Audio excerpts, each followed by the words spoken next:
My name is Gregory Hayes. I'm 70 years old, and I am a man who learned that the person you trust with your life's work is the only person who can truly destroy you. I decided to surprise my wife, the CEO of the company I built, the company I gave her. When I arrived, the guard at the front desk laughed in my face. He told me he saw Mr. Hayes every single day, and that I wasn't him. He pointed to a younger man in a $5,000 suit stepping into a Bentley.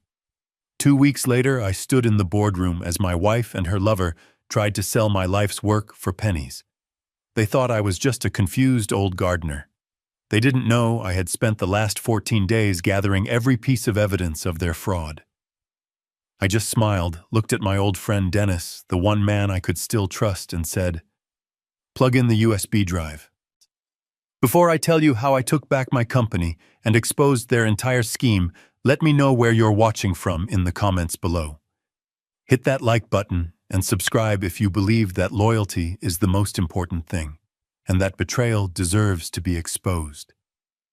It all started on what I thought was a happy day. The engine of my old Ford F-150 rumbled as I pulled off the highway and merged into the downtown Austin traffic. This truck, 15 years old, with over 200,000 miles on it, felt like an old friend. The cab smelled faintly of fertilizer and sawdust, the smell of my retirement. But my truck didn't belong here. Not in this forest of glass and steel, surrounded by Teslas and BMWs that hummed silently, impatiently behind me. I felt like a farmer who had taken a wrong turn and ended up in a science fiction movie. In my passenger seat, a flimsy bouquet of yellow roses sat wrapped in crackling plastic. I'd picked them up for $19.99 from a bucket at a gas station convenience store. Caroline always loved yellow roses. She said they were the color of sunshine and optimism. Today was the anniversary of the day I asked her to marry me 41 years ago, back when we had nothing but a rented apartment and a shared dream. I wanted to surprise her.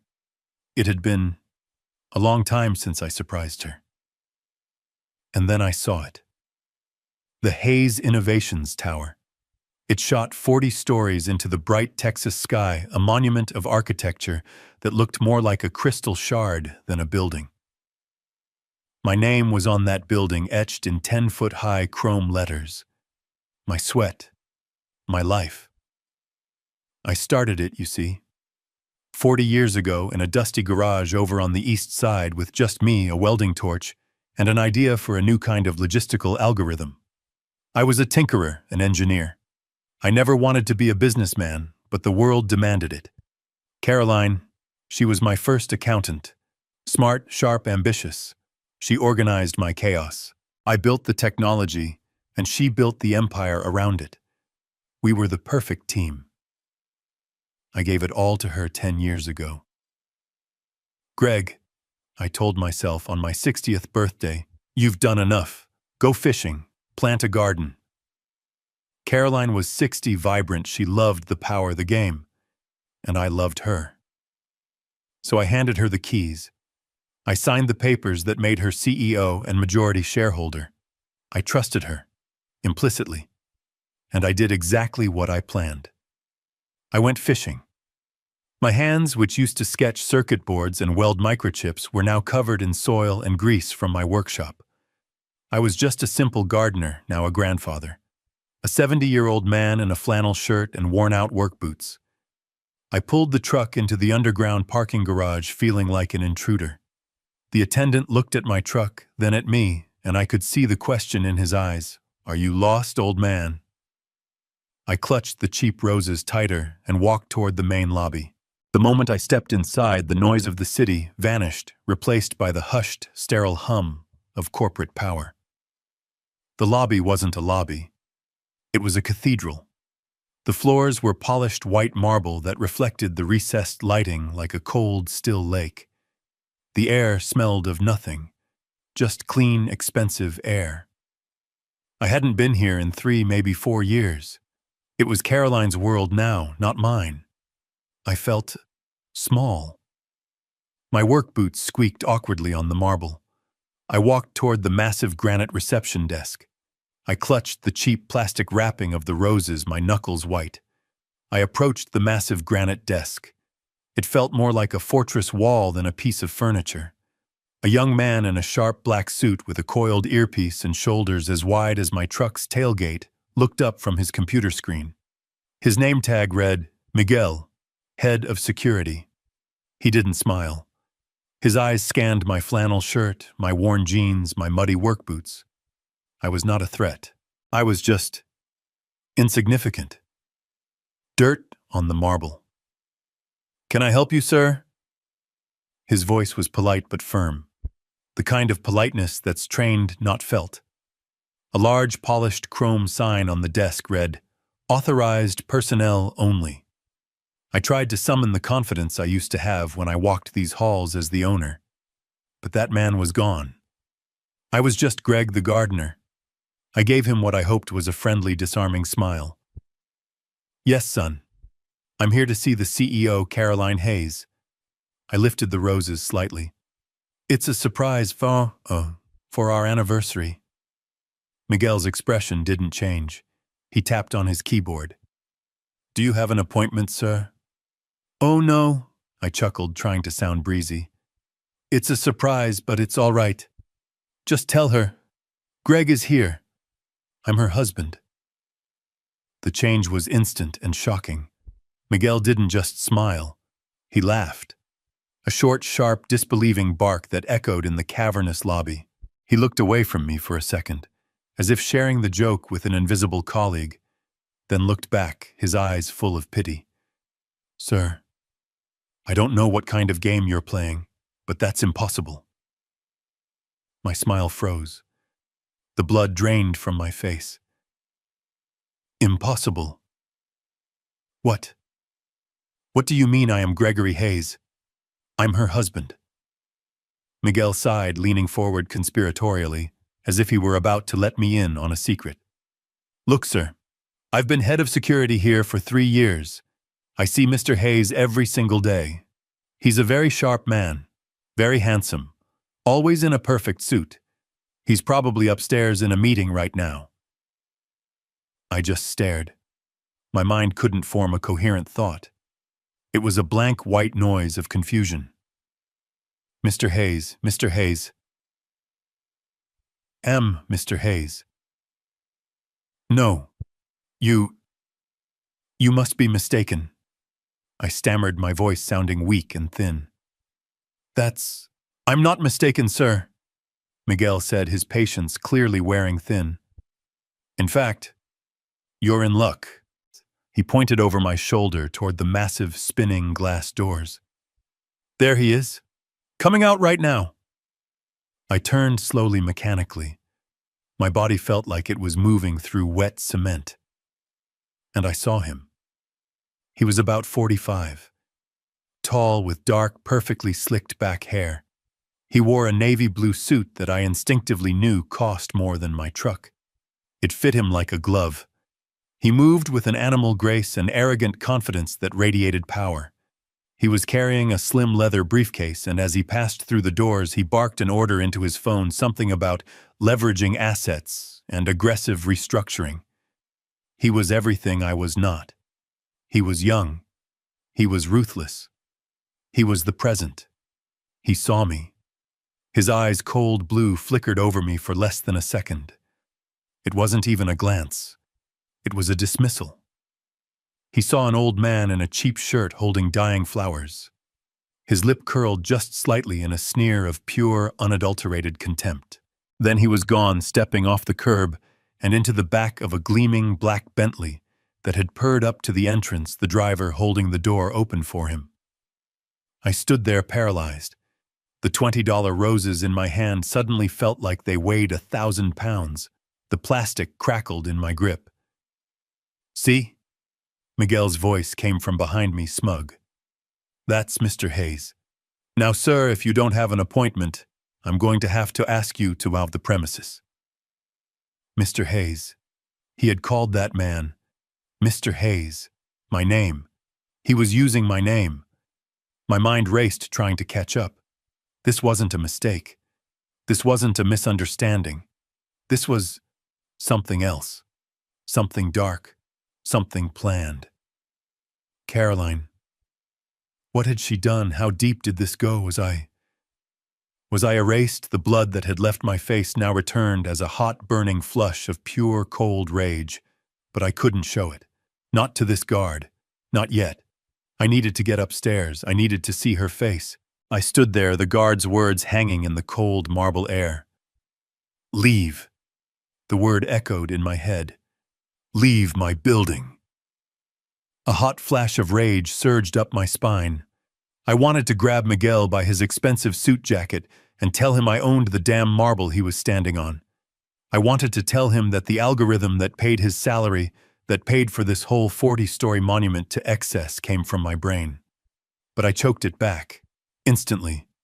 If I did that, he'd hit the panic button. They'd drag me out. I'd never get past the lobby. I'd never find out the truth. The man in the Bentley. Mr. Hayes. My name.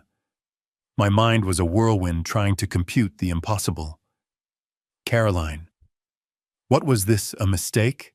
A simple, absurd misunderstanding. So I did the only thing I could.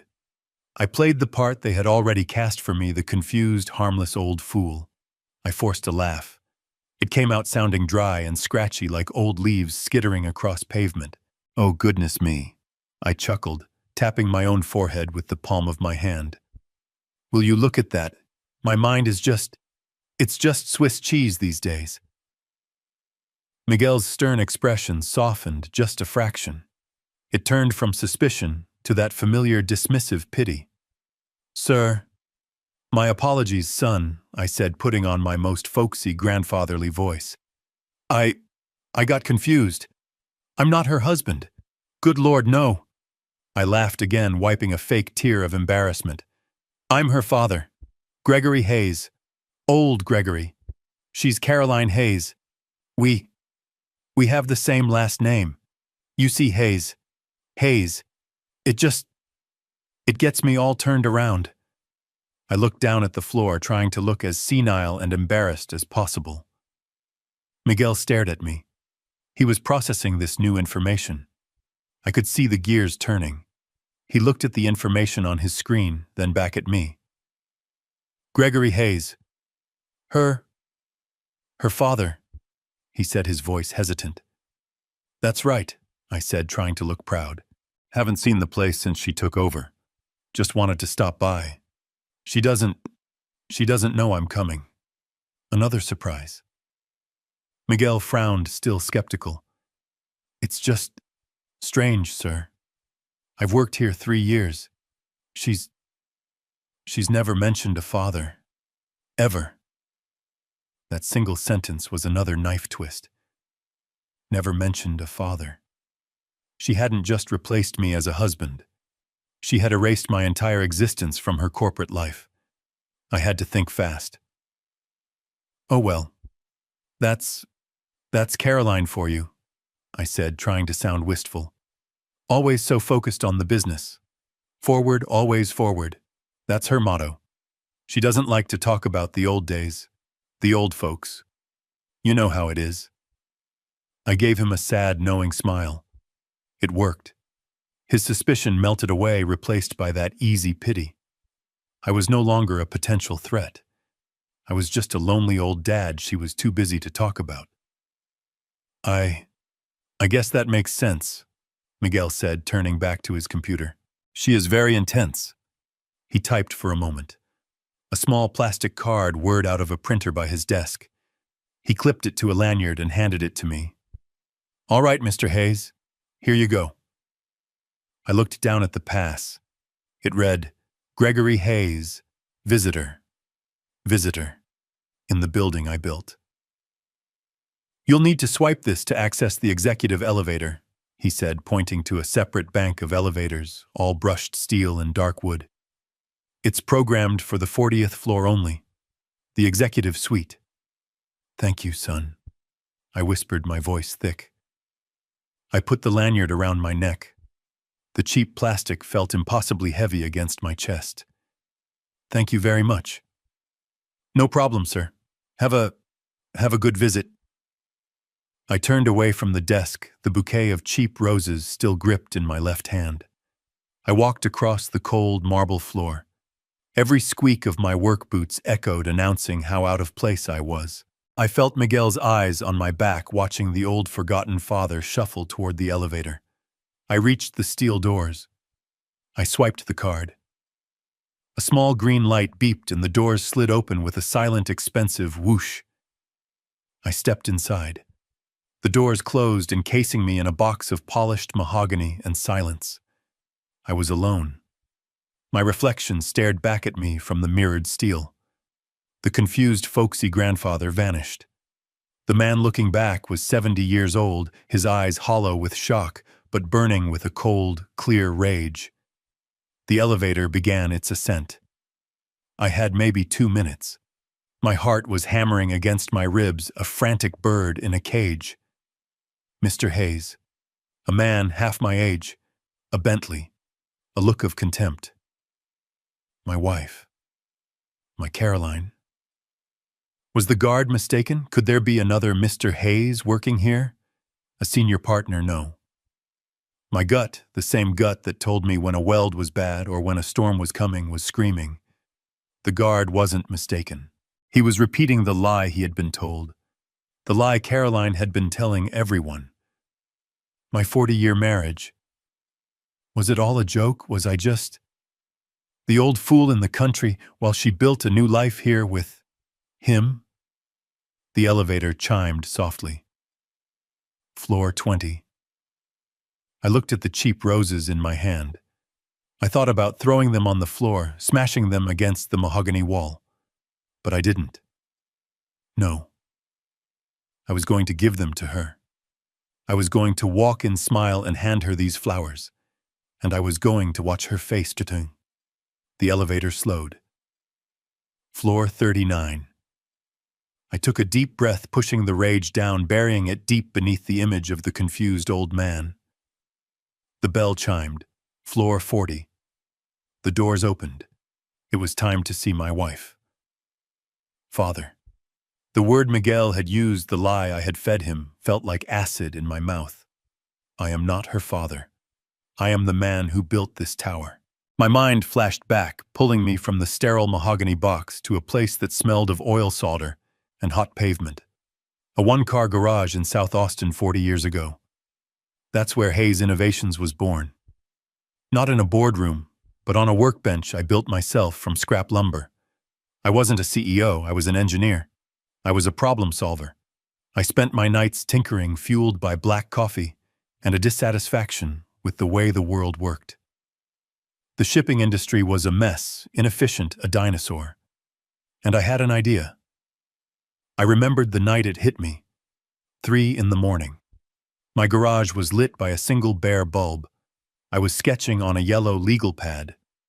And suddenly, there it was. The algorithm. A predictive logistics model that could reroute entire shipping fleets in real time based on weather, fuel costs, and port traffic. It wasn't just an improvement. It was a revolution. It took me 2 years to code it. 2 years of my wife, my first wife, Martha. God rest her soul, bringing me sandwiches I forgot to eat. That algorithm, that was the seed. That patent was Hayes Innovations. I hired Caroline 5 years later after Martha had passed. I was drowning in paperwork. I was an engineer, not a businessman. She was just out of business school at UT. 24 years old, sharp as a tack, and so ambitious it almost scared me. She walked into my cluttered office, took one look at my shoebox full of receipts, and just took control. She organized me. She built the business structure around my invention. She saw the empire when all I saw was the engine. And I fell in love with her. I fell in love with her mind, her drive, her ruthless efficiency. We married a year later. She wasn't just my wife. She was my partner. Together we took that garage algorithm and turned it into this 40-story monument. 10 years ago on my 60th birthday, I was tired. I was just done. I had been fighting for 30 years. I wanted to see the sun. I wanted to get my hands dirty with soil, not balance sheets. I did what no one in the business world could understand. I retired. I didn't just step down. I handed it all over. I gave Caroline my controlling shares, my CEO title, my legacy. I put my life's work into her hands. The ultimate act of trust. "It's yours, my love," I'd told her. "Run with it." And I walked away. I bought my ranchito outside of town. I fixed up my old F-150. I learned to garden. I watched my grandchildren play. I trusted her. I trusted her while she erased me. "Mr. Hayes," the guard had said, a man in a $5,000 suit, a man driving a Bentley, a man who looked at me like I was something he'd scrape off his shoe. My mind snapped back to the elevator. The little green light past 30. All that trust. All that history. And she had replaced me. Not just in her bed, which was a betrayal I could almost understand, but in my life. She had given him my name. She hadn't just taken a lover. She had taken my legacy and given it to him while I, the confused old father, was kept out of sight, forgotten in the country, planting yellow roses. The roses. The cheap gas station flowers felt slick with sweat in my hand.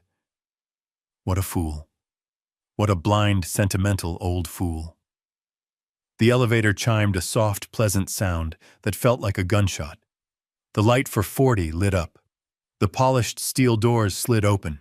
I stepped out onto the plush, silent carpet of the executive suite. My office. Her office. The plush carpet of the executive suite muffled the sound of my footsteps. This floor. This had been my sanctuary. Now it felt like a foreign country. Ahead of me, where my old assistant Marge, God rest her soul, she retired right after I did used to sit, was a new desk. It looked like a piece of jagged ice. Behind it sat a young woman, maybe 25, wearing a headset and staring intently at 3 different computer monitors. She didn't look up as I approached. I cleared my throat. She finally raised her eyes, and her expression was one of pure, unadulterated annoyance. "Sir, can I help you? The executive floor is by appointment only." She didn't ask if I had an appointment. She knew I didn't.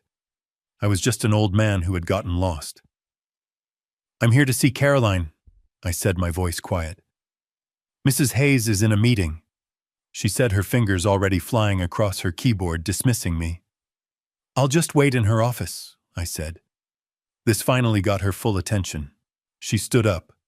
"Sir, you cannot do that. No one goes into the CEO's office unannounced. I'm going to have to call security." "That won't be necessary," I said. I didn't wait for her reply. I walked right past her desk, ignoring her indignant gasp. I walked toward the far end of the floor, to the double doors that had been my doors for 30 years. But they weren't my doors anymore. My solid, heavy oak doors, the ones I'd salvaged from an old bank building, the ones with the imperfections I knew by heart, were gone. In their place was a seamless wall of frosted glass, 10 feet high. It looked like a slab of ice. There was no handle, just a small black biometric scanner on the wall. I was about to turn back, defeated, when the glass wall hissed open. And there she was. Caroline. She had just been stepping out. She froze her hand in midair, her mouth open, her eyes. Her eyes weren't the warm, loving eyes I remembered. They were wide with pure, undiluted panic. "Greg," she gasped. It wasn't a welcome. It was an accusation. What are you doing here? You're supposed to be at the ranch." She was standing in the doorway of her office. My God, the office. I looked past her, and my stomach clenched. I felt dizzy.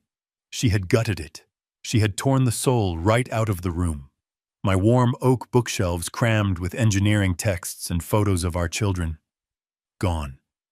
My big, messy mahogany desk covered in prototypes and half-finished sketches. Gone.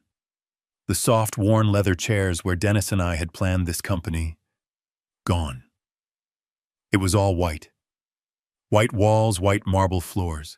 The only furniture was a single massive desk that looked like a shard of black glass and two chrome chairs that looked like instruments of torture. It was cold, sterile, soulless. It wasn't an office.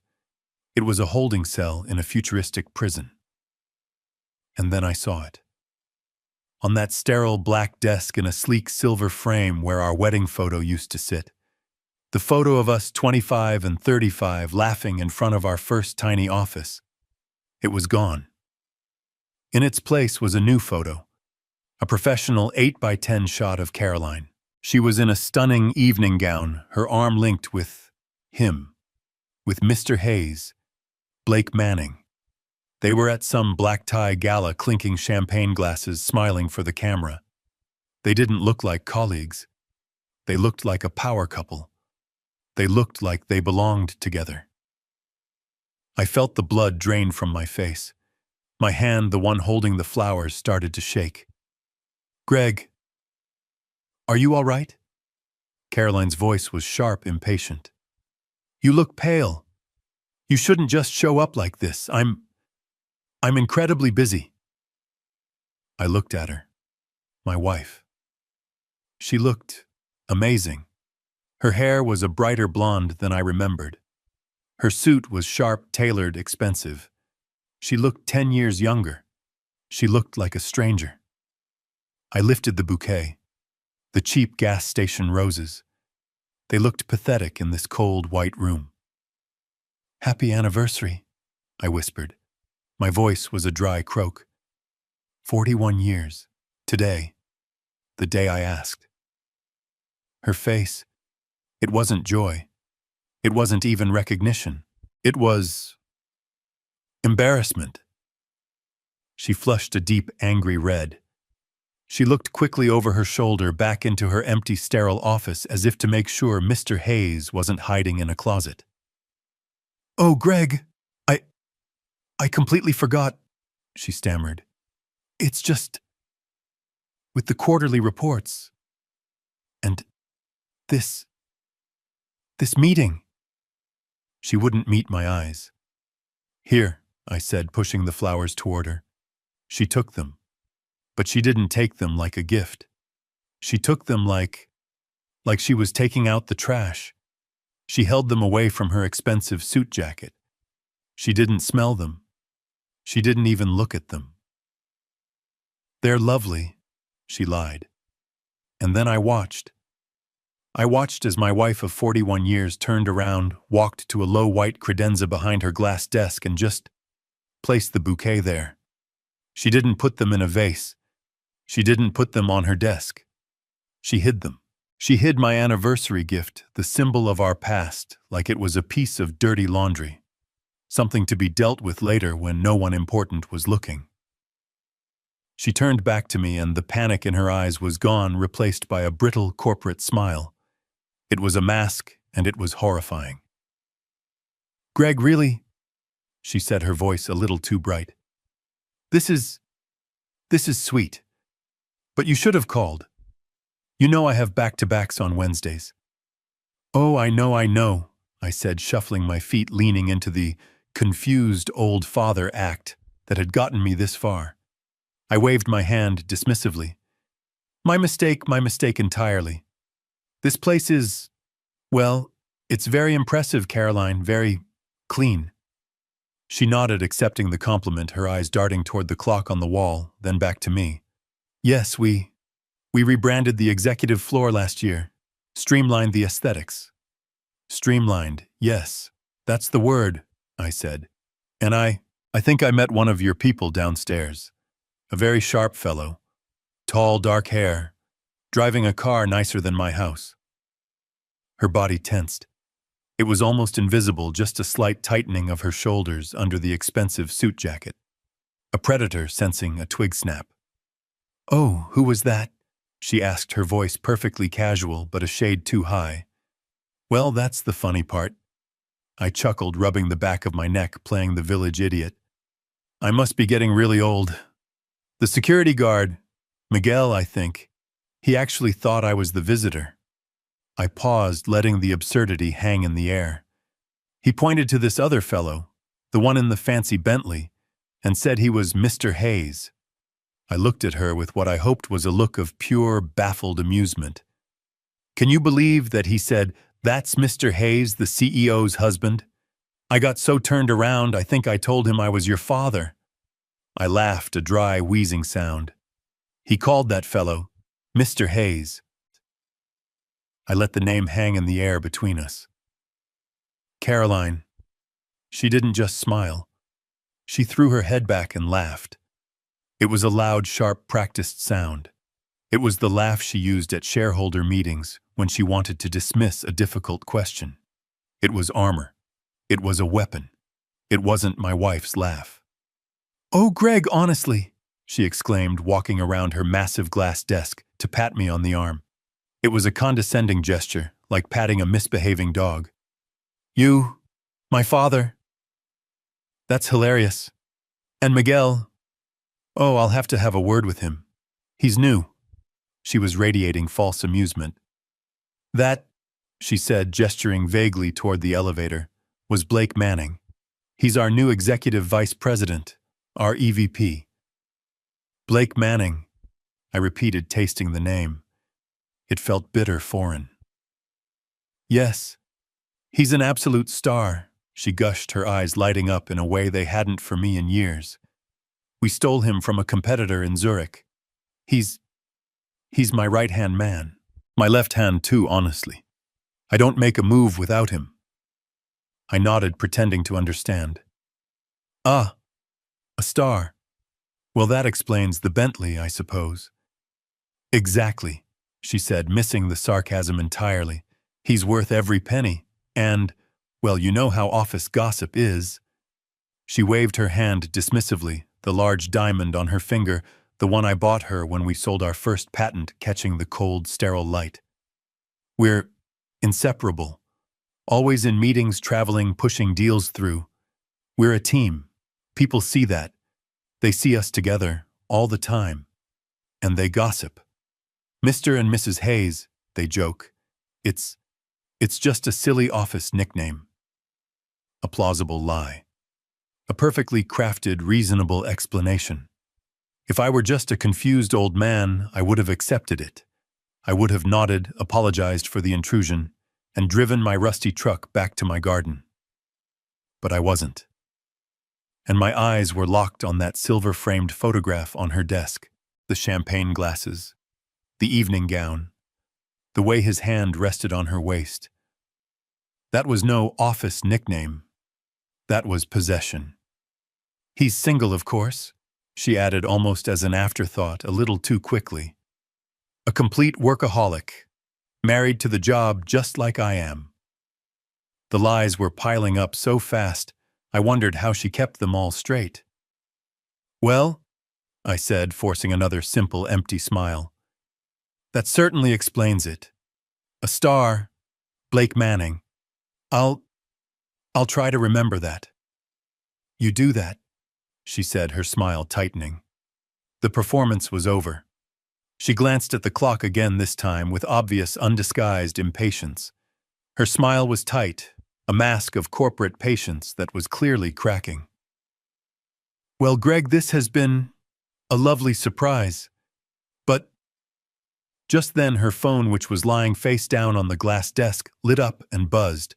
Not a ring, just an aggressive, vibrating hum against the glass.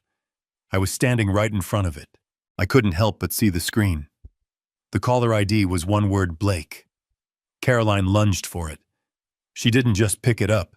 She pounced on it, snatching it off the desk as if it were a live grenade. Her thumb slammed down on the silence button, her knuckles white. The sudden, violent movement shattered her carefully constructed facade. The mask was gone. The woman standing in front of me now was panicked, her eyes wide and furious. She was angry. Angry that I was still there. Angry that I had seen the name. "Greg," she said, her voice dropping the fake sweetness and becoming the sharp, commanding tone of the CEO. This really isn't a good time. I am in the middle of a crisis." "A crisis?" I asked, keeping my voice soft, confused. Is it the company? Is everything all right? Yes, no, it's... She took a deep breath, visibly composing herself, putting the mask back on, but it was crooked now. It's an emergency board meeting. It was called just this morning. A hostile takeover attempt. We're in all hands on deck mode. I can't explain the details. It's a board meeting. I asked, my feigned confusion now laced with genuine suspicion. An emergency meeting. Why wasn't I notified as the founder? She cut me off with a sharp, impatient wave of her hand. Greg, please. You're not on the board anymore, remember? You retired. We don't need to bother you with these day-to-day, high-level strategic pivots. It's all terribly boring, all numbers and legal jargon. You'd hate it. She was belittling me, dismissing my intelligence, my entire history with the company I built, as if I were a child who wouldn't understand the adult conversation. She walked toward me and put her hands on my shoulders. It wasn't an embrace. It was a maneuver. She was physically turning me, steering me like a piece of furniture toward the glass doors. Look, she said, her voice softening again into that fake patronizing coo. I am so glad you came. It's incredibly sweet that you remembered. It means the world to me. She was lying through her teeth. But I have to get to this meeting. The board is waiting. Blake, Mr. Manning is probably wondering where I am. We're presenting together. Of course they were. Mr. and Mrs. Hayes. You go home, she urged, pushing me gently but firmly into the hallway. The frosted glass doors began to hiss open. Go back to the ranch. I'll be home late, but I promise I'll make this up to you. We'll celebrate this weekend. A proper celebration. Just the two of us. Okay. She smiled, a bright, empty politician's smile. Then she leaned in and gave me a kiss. It was nothing. It was the brush of dry, cold lips against my cheek. There was no warmth, no love, no history. It was a corporate formality, a social gesture, a dismissal. It was a kiss that said, "You are dismissed. Now please leave." Have a safe drive, Greg, she said. And before I could even reply, she had stepped back inside. The massive frosted glass doors hissed shut in my face. The sound was so final, so definitive, like a cell door locking. I stood there alone in the silent, plush-carpeted hallway on the 40th floor. The scent of her expensive perfume, a scent I didn't even recognize, hung in the air. My hand was still holding the gas station roses. They felt stupid. They were a joke. I was the joke. I looked at the frosted glass. I could see her silhouette through it, a blurred shape moving back toward the glass desk. She wasn't running to a board meeting. She was running back to her phone, back to Blake. I knew. In that single gut-wrenching moment, I knew. It wasn't a silly office nickname. It wasn't gossip. It was a lie. An emergency board meeting, I was still the founder. I still held 30% of the voting stock, even if I wasn't on the board.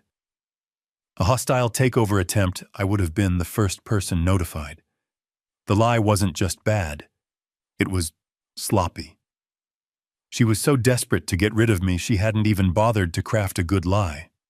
She had treated me like I was a fool, like I was the confused old father I had pretended to be. She truly believed I was that senile, that out of touch, that I would just nod, smile, and drive my old truck back to my garden, none the wiser. I stood there for a long time. The rage I'd felt in the lobby was gone. Now there was just a cold, heavy certainty, a deep Arctic cold. The young secretary at the ice-cold desk was pointedly ignoring me, her eyes locked on her screens. To her, I was just a senile relative who had been handled, a problem that was now solved. I turned and walked toward the elevator bay, the bouquet of roses still in my hand. My body was moving on autopilot, but my mind was on fire. I stood in front of the polished steel doors, but my hand didn't move to press the lobby button. I just stood there. A board meeting. An emergency board meeting. The lie was so sloppy, so insulting. I hadn't just retired, I hadn't just given her the keys. I was still the founder. I still owned 30% of Hayes Innovations. I was the largest single shareholder. A hostile takeover attempt. My phone would have been melting. My lawyers, my old contacts. Someone would have called. I wasn't just a gardener. I was the man whose name was on the building. A strategic pivot of that magnitude would require a shareholder vote. It would require my vote. She hadn't just lied to me. She had lied to me thinking I was an absolute drooling fool. A doddering old man who wouldn't know what a board meeting was. She had dismissed me, my intelligence, and my entire life's work as easily as she had dismissed those yellow roses. The humiliation of that realization was a physical blow. It was colder and sharper than the betrayal itself. She thought I was senile. The elevator doors next to me chimed and opened. A group of young executives in sharp suits walked out laughing about some deal, their eyes sliding right past me as if I were a piece of furniture, a potted plant. I stepped back out of their way, invisible. I couldn't leave. I couldn't go back to the ranch. I couldn't get in my truck and drive home. What was home? A place where I waited for a woman who was living a different life. A place where I planted tomatoes while she installed another man in my place using my name. No. I couldn't go back. Not until I knew. I needed to get out of sight. I looked down the hall. A small brushed steel sign read, "Employee Lounge." I pushed the door open and slipped inside. It was empty. Like her office, it was sterile. White tables, uncomfortable plastic chairs, and a massive, complicated coffee machine that looked like a car engine. It hummed aggressively in the silence. I walked to the machine. I fumbled with the buttons, managing to get a stream of dark, bitter-smelling liquid into a paper cup. It tasted like burnt plastic. I took the cup and stood by the floor-to-ceiling window. 40 stories down the city of Austin, my city bustled with life. Cars moved like tiny metallic insects. I had built this. From this height, I could almost see the neighborhood where my first garage had been. And she was taking it. She was taking it, and she was doing it with him. Blake Manning. The man in the Bentley. The man with the $5,000 suit. The man the guard called Mr. Hayes. This wasn't new. This wasn't a recent fling. The guard said he saw him every day. The photograph on her desk. They looked established. How long? How long had this been going on? How long had I been the fool tending my garden, proud of the wife who was running my company, while she was in reality erasing me? I thought of her cold kiss, the way she hid the flowers, the panic when Blake called her phone. It all clicked into place. This wasn't just a marriage in trouble. This was a conspiracy. I took another sip of the horrible coffee. The bitter liquid jolted me. I wasn't that senile old fool. I was Gregory Hayes, and I didn't get here by being stupid. I couldn't fight this alone. I had been out of the game for 10 years. She controlled everything. The board, the lawyers, the staff, the narrative. I needed an ally. I needed someone on the inside. Someone who was here before him. Someone who knew the real company, my company. Someone who remembered me. The name formed in my mind instantly. Dennis. Dennis Cole. My old CFO. My first real hire. The man who had been with me since the garage days. He was supposed to retire with me, but he loved the numbers too much. He stayed on as a senior advisor. He was still here. I'd seen his name on the company reports Caroline reluctantly sent me. I looked at the paper cup in my hand. I crushed it, the hot, bitter coffee spilling over my fingers. I didn't even flinch. I threw the cup in the trash. I walked out of the lounge. I checked the hallway. It was clear. The young, annoyed secretary was gone from her desk. I didn't go to the elevator. Elevators are public. They have cameras. They are tracked. I walked to the end of the hall and found the door I was looking for. A heavy metal door painted to match the wall. Fire exit. I pushed the bar. The lock clicked, and the door opened onto a gray concrete stairwell. The air was dusty and cold. This at least felt familiar. This felt real. I stepped inside and let the heavy door click shut behind me, sealing me off from the executive floor. I wasn't going down to the lobby. I wasn't going home. I was going down to floor 38. I was going to find Dennis. The air was cool and dusty. It smelled like raw cement. I stood there for a moment, my heart hammering. The silence was a relief after the sterile hum of the 40th floor. I gripped the cold steel handrail and began to descend. 2 flights. My knees ached in protest. 10 years of gardening had made me strong, but not climbing stairs in a corporate tower strong. This was Dennis's floor. The 38th. Finance. The engine room. I pushed the bar on the 38th floor door. It opened onto a scene of controlled chaos. This wasn't the dead, silent library of the executive floor. This was a working office. Phones were ringing. People were talking in cubicles. Keyboards clattered. It was the sound of the company I remembered. I walked down the main corridor. No one looked up. I was just another old man in a flannel shirt, probably a courier or someone's lost grandfather. I was invisible. It was the perfect camouflage. I found his office at the end of the hall, just where it always was. The nameplate wasn't chrome or glass. It was the original old-fashioned brass plaque tarnished at the edges. Dennis Cole, Chief Financial Officer. The door was real wood dark oak, and it was slightly ajar. I could hear the faint sound of Vivaldi playing. Dennis always loved classical music, said it helped him find the patterns in the numbers. I pushed the door open without knocking. The room was a shock. It was a time capsule. It was a museum of the real Hayes innovations. While Caroline's office was a sterile white box, Dennis's was a warm, cluttered cave of history. The walls were covered floor to ceiling with overflowing bookshelves. Books on economics, on market history, on tax law were stacked in precarious towers on the floor. Framed on the wall were the original patents. My patents. The ones I'd framed in cheap frames from the hardware store, the ones Caroline had replaced with abstract art. There were pictures me and Dennis, 30 years younger, laughing, covered in grease in front of the old garage. A photo of the first Christmas party, all 10 of us, Marge included. The air smelled of old paper, his pipe tobacco, a habit he never could quit, and the faint, familiar scent of the corned beef sandwich from the deli downstairs, half-eaten on his desk. Dennis was there. 72 years old, his white hair a chaotic halo, his glasses perched on the end of his nose. His sleeves were rolled up, his old-fashioned tie loosened. He was hunched over a massive spreadsheet, a red pen in his hand, moving it across the numbers like a general plotting a battle. He didn't hear me come in.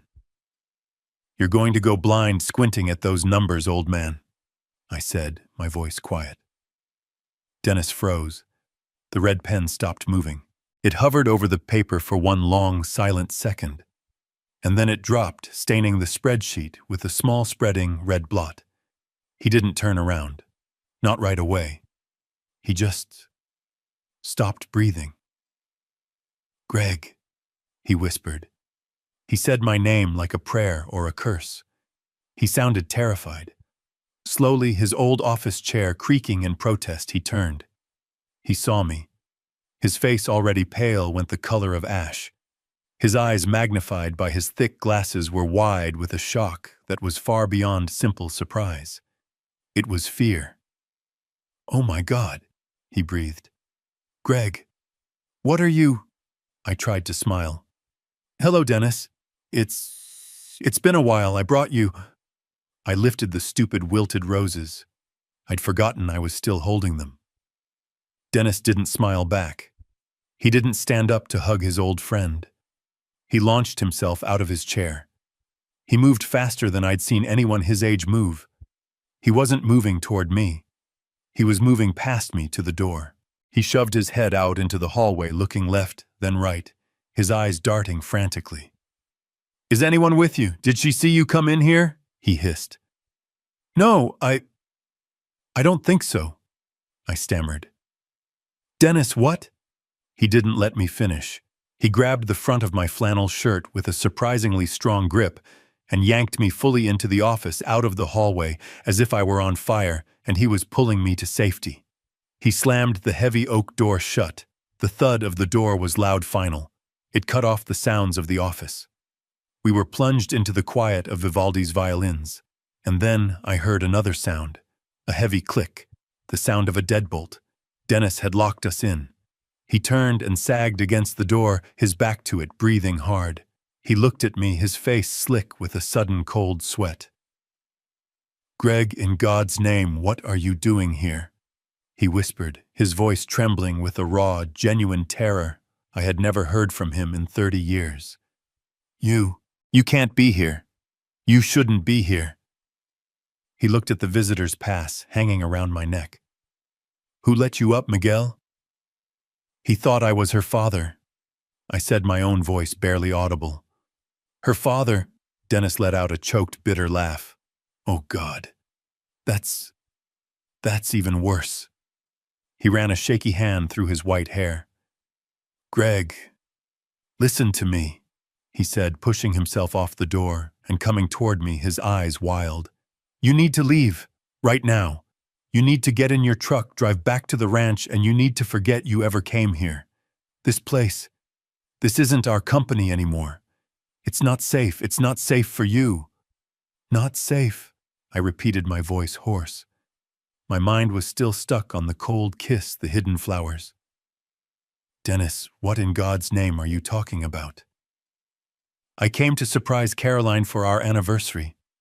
The guard in the lobby, he thought I was a stranger. He pointed to some young guy in a Bentley and called him Mr. Hayes." When I said it out loud, and the words sounded even more insane than they had in my head. Dennis didn't look surprised.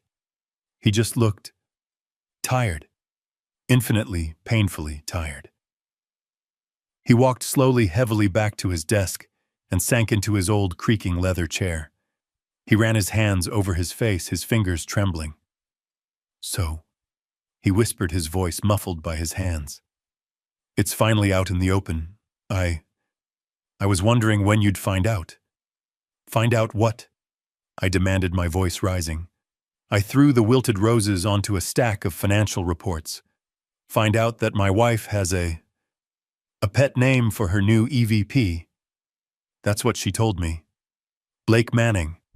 A star. A silly office nickname." Dennis dropped his hands and looked at me, his eyes full of a deep, profound pity that made my stomach turn. "Greg, sit down." I didn't want to sit. I wanted to yell. But the look on his face, the gravity of it, forced me into the worn visitor's chair opposite him. "Your gut feeling is right, Greg," he said, his voice low and urgent, as if the walls themselves were listening. "Caroline, she isn't our Caroline anymore. She hasn't been for a long time. Not since him." "Manning," Dennis nodded. "Blake Manning. He didn't just show up, Greg. He was recruited 2 years ago. He came from some private equity firm in Zurich. He wasn't a star. Nobody had ever heard of him. But Caroline brought him in, created the EVP position just for him, and gave him everything." "Gave him what?" "Power," Dennis said, his voice turning bitter. "The keys to the kingdom. Your kingdom. The first thing they did, they cleaned house." "What do you mean, cleaned house?" "The old guard, Greg. Our people. Remember Frank in engineering, the one who helped you design the first prototype, fired. Restructuring. Remember Bill from logistics, the man who was with us since the garage, early retirement. Replaced. One by one, every single department head who was loyal to you, who remembered the old days. Gone. Replaced by his people. Young, slick, arrogant kids who only answer to him and Caroline. I'm the last one, Greg. The last ghost. A cold dread colder than the 40th floor office settled over me. This wasn't a strategic pivot. This was a purge. Why? Why wouldn't she tell me? Because you wouldn't have approved, Dennis hissed, leaning forward. And she doesn't care about your approval anymore. She only cares about his. Dennis pointed to the spreadsheet on his desk, the one stained with his red ink. This is what I do all day. I'm a figurehead, the CFO. It's a joke. They keep me around for the SEC filings to sign the papers that make everything look legal. But the real decisions, I'm locked out. Locked out? You're the CFO. I was, Dennis corrected. Now I'm just the guy who rubber stamps their expense reports. 3 months ago, Carolyn and Blake set up a new strategic investment committee. Just the two of them. They are making capital allocations that I have no oversight on. None. What kind of allocations? Millions, Greg. Tens of millions. They're pouring money into offshore R&D projects and strategic consulting firms. I've tried to trace them. The firms, they don't exist. They're shell companies. Delaware, Cayman Islands. The money goes in and it just vanishes. He was breathing hard now, the words tumbling out. It's embezzlement, Greg. Plain and simple. They're draining the company. They're bleeding your life's work dry right under your nose. I couldn't speak. This was, impossible. Caroline, my Caroline, an embezzler, a thief. But, Dennis, the numbers, the quarterly reports, they look fine, they look good. Of course they look good. Dennis slammed his hand on the desk, making the old photos rattle. Because he's good Blake Manning. He's not a star, Greg. He's a con man. He's cooking the books. He's capitalizing expenses, inflating assets. He's building a beautiful, shining house of cards. And when it collapses, when the real numbers finally come out, it won't be him or Caroline who takes the fall. It'll be the founder. It'll be the man whose name is on the building. He pointed a shaky finger at my chest. It'll be you, Greg.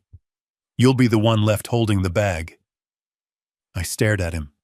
The room felt like it was tilting. But you have proof, right? You're the CFO.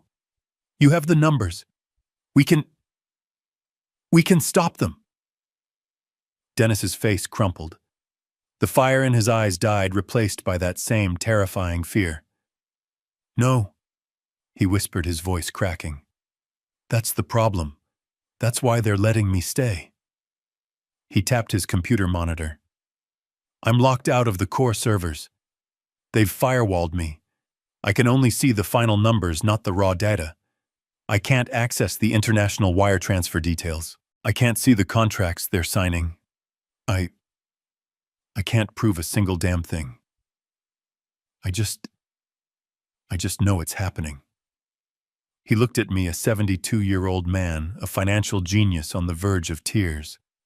I have no proof, Greg. I just have this terrible sinking feeling. And now I have to tell you the worst part. I just stared at him, my mind unable to process the words. Embezzlement. Cooking the books. Cooking the books. Cooking the books. Cooking the books. Shell companies. This was Caroline. My Caroline. The woman who used to meticulously balance our tiny checkbook down to the penny. The woman who once cried because we were $50 short on rent. It didn't make sense. None of it. Dennis, I don't... Wait, he said, holding up a shaky hand. That's just the business part, Greg. That's the part I can almost understand. It's greed. It's ugly, but it's simple. He took off his thick glasses and started polishing them furiously on his old loosened tie. He wouldn't look at me. Dennis, I said, my voice low. What is it? What's the worst part? He put his glasses back on, but his eyes were still focused on the desk. It's the personal part, Greg. The why. And well, you can't hear this from me. You understand, this is just rumors. This is just office gossip. My blood ran cold. The guard, Dennis. What he said. Mr. Hayes, tell me. Dennis let out a long, slow breath. It sounded like a balloon deflating. It's not a joke, Greg. It's not a silly office nickname like she told you. What is it then? It's what they call him. It's what he wants to be called. He's been introducing himself at industry events as Blake Hayes. I've seen it. I've heard him. He's replacing you. In public. I felt the room tilt. The roses I had thrown on his desk. The cheap wilted yellow roses. I couldn't breathe. And Caroline. I whispered the name, tasting like poison. She lets him. Dennis gave a short, bitter laugh that was half a sob. Greg, she encourages it. They don't hide it. They think no one sees or no one dares to see. They have lunches in the executive dining room. Not at the main table, but in a private corner. He touches her arm. He whispers in her ear. She giggles, Greg, like a schoolgirl. She hasn't giggled in 30 years. He was right. The woman I knew was serious, driven, powerful. The idea of her giggling was more alien than the embezzlement. Those trips, Dennis continued, his voice dropping even lower. Those investor meetings in Dubai, that symposium in Paris. They go together, always.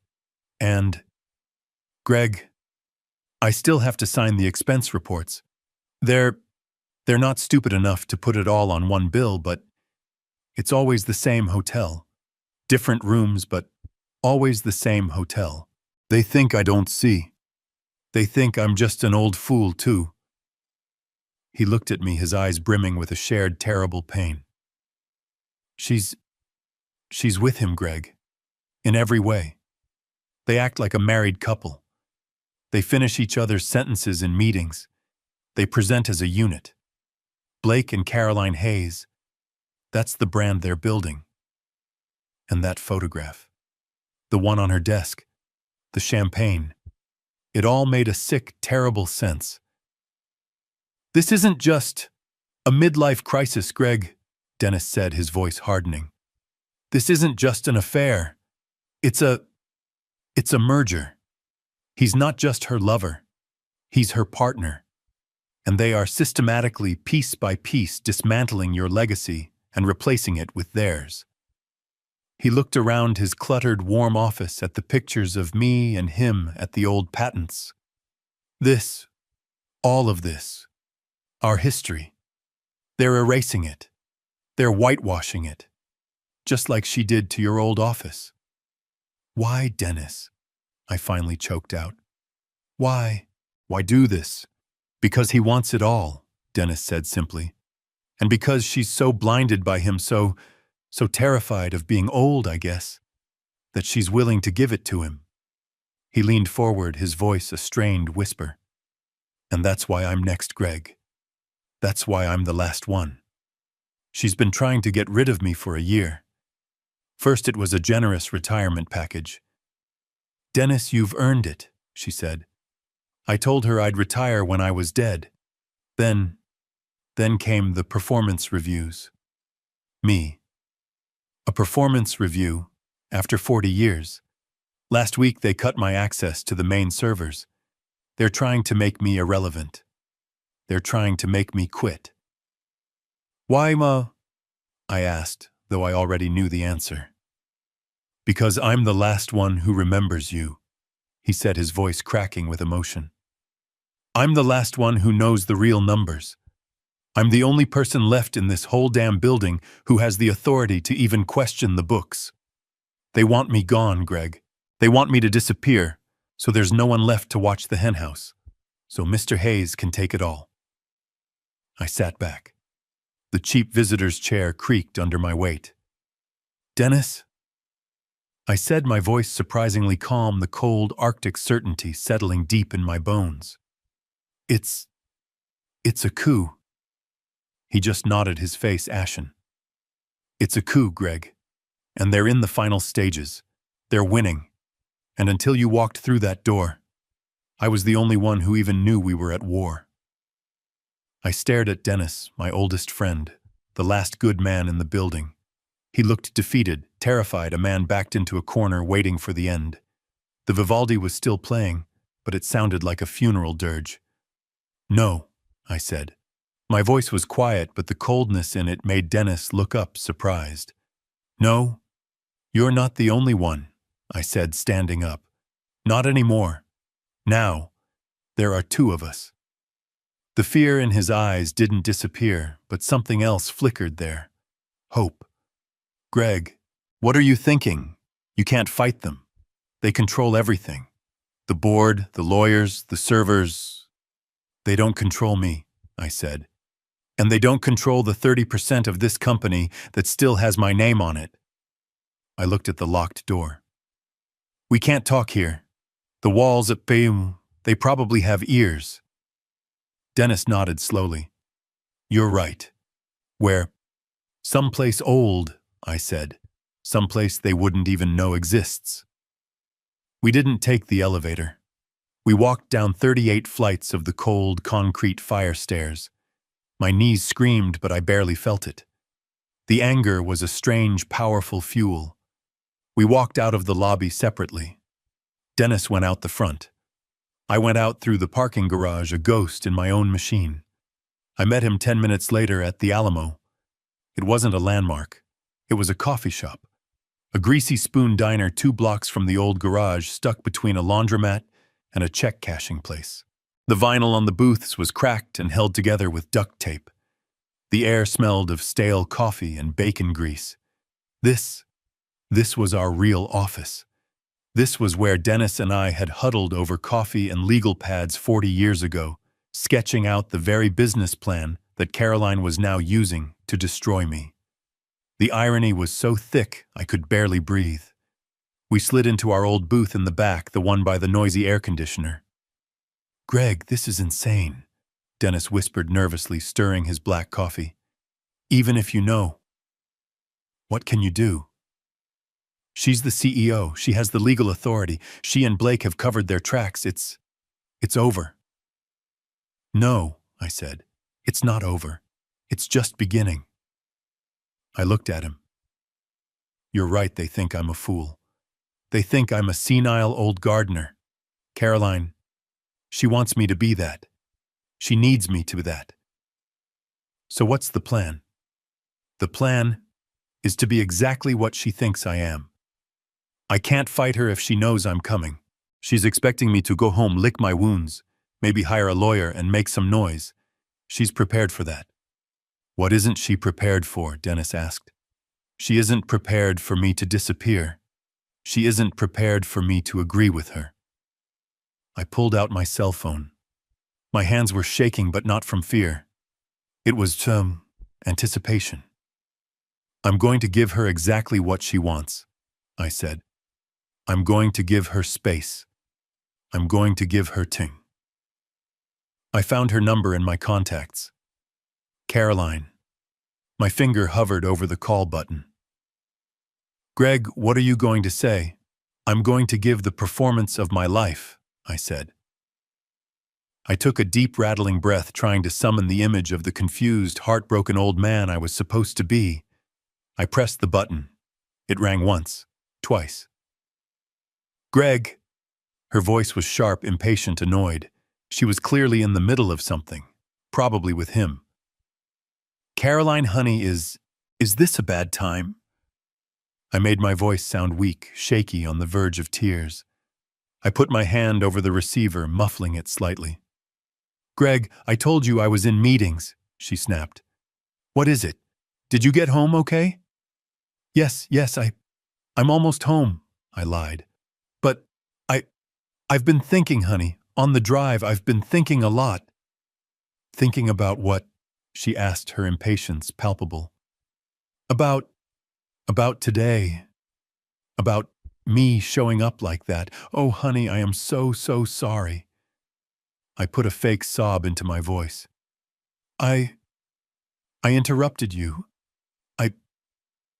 I made you uncomfortable.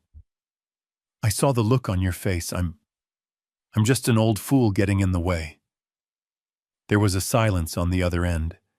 I could hear her processing this. This was what she wanted. Oh, Greg! Her voice softened, instantly dripping with that fake, patronizing sympathy. No, you're not a fool. You just startled me. No, you're right, I said, cutting her off. I've been thinking about what you said, how busy you are, and I think I've just been, well, I've been lonely. Since, but that's not your problem. You're running an empire. I took the plunge. I think I need to get away, I said. Clear my head. I've been acting strangely. I know it. I feel confused. I think I'm going to go camping. Camping? She repeated, the surprise in her voice genuine. Yes. Like we used to talk about. I'm going to pack the truck. I'm going to drive out to Big Bend. Just me and the stars. For a few weeks. Maybe a month. Just get my head straight. I think I just need to be alone, so I stop being a burden. I held my breath. Dennis was staring at me, his eyes wide. And then I heard it. It wasn't a word. It was a sound. A tiny, almost inaudible sigh. It was the sound of relief. A long, slow exhalation of breath. The sound of a person who had just been handed a get-out-of-jail-free card. The sound of a hunter realizing the prey was walking right into the trap. Oh, Greg, she said, and her voice was now overflowing with support. That is a wonderful idea. Truly. I think that's exactly what you need. To get your head straight. Yes. That's perfect. You think so? I asked, playing the last of my hand. You won't worry me all alone out there. Worry? No, you're tough. You're Gregory Hayes. She laughed, but this time it was different. It was the light, airy laugh of victory. You'll be fine. And don't worry about anything here. Anything at all. I can handle everything. The company, the crisis, all of it. You just go. Take your time. Take all the time you need. Don't even call if you don't want to. Just go and find yourself. She was practically pushing me out the door. Okay, honey, I whispered. Okay, I'll go pack now. I love you. I love you too, Greg, she said, her voice full of that bright, false sincerity. Now go. Go and rest. You've earned it. The line clicked dead. I lowered the phone slowly. I looked at Dennis. His face was pale. She bought it, I said, my voice no longer weak. It was cold. It was hard. She bought every word. I placed the phone on the table. She thought I was driving west to the desert to be alone with the stars. She had no idea I was staying right here. She had just given me exactly what I needed. Time. Anonymity. She had just hung herself. I slid out of the cracked vinyl booth at the Alamo. The waitress, a woman I'd known for 30 years, came over to top off my coffee. I just left a $50 bill on the table for a $2 cup. She looked at the money, then at me, confused. Everything all right, Mr. Hayes? Everything's fine, Maria, I said, pulling on my old jacket. Just fine. Dennis followed me out onto the hot, dusty sidewalk. He was squinting in the harsh sunlight. Greg, where are you going now? You're not, you're not really going camping. Oh, I'm going camping, Dennis, I said, putting on my sunglasses. The world turned a cool, dark shade of gray. But not in Big Bend. I'm going hunting. I didn't drive west to the desert. I drove north to an anonymous, sprawling office park in the suburbs, the kind of beige, featureless place filled with dentists and small-time lawyers. I used my mother's maiden name, Gregory Shaw, and I paid cash for a 6-week lease on a small, windowless office in the back of a building. Suite 214B. It smelled like new carpet and weak coffee. This was my new garage. This was my war room. Caroline, in her new glittering life, had forgotten something important about me. She'd forgotten that 10 years ago, when I retired, I didn't just walk away. I cashed out a small fraction of my stock, just 2%. I called it my fishing money, a rainy day fund I intended to use for my grandchildren's college, maybe a new fishing boat. I never touched it. For 10 years, it sat in a private investment account she didn't know about, compounding silently. It wasn't fishing money anymore. It was a war chest. The first person in the room was Dennis. He came in after dark, carrying a heavy briefcase, his face pale but resolute. He was terrified, but he was in. He was the insider. "What's the first move, Greg?" he asked, his voice a whisper. "The first move," I said, "is to get eyes, and the second is to follow the money." I made a call, a number I hadn't dialed in 15 years. The phone rang 3 times, then a gruff voice answered. "Yeah." "Sal," I said. "It's Greg Hayes." A pause. "Greg, I thought you were dead or something." "Not yet," I said. "But I need you. I need the old Sal." Sal Rizzo. He used to be my head of corporate security back when corporate security just meant a tough guy from Brooklyn who could spot a liar. He owed me. I'd helped his kid out of a bad legal jam 20 years ago. Sal never forgot a favor. He was now one of the most expensive and discreet private investigators in the state. My second call was to a firm Dennis had recommended in a hushed whisper. Kalin and Associates. They weren't a gentle accounting firm. They were forensic accountants. Pit bulls.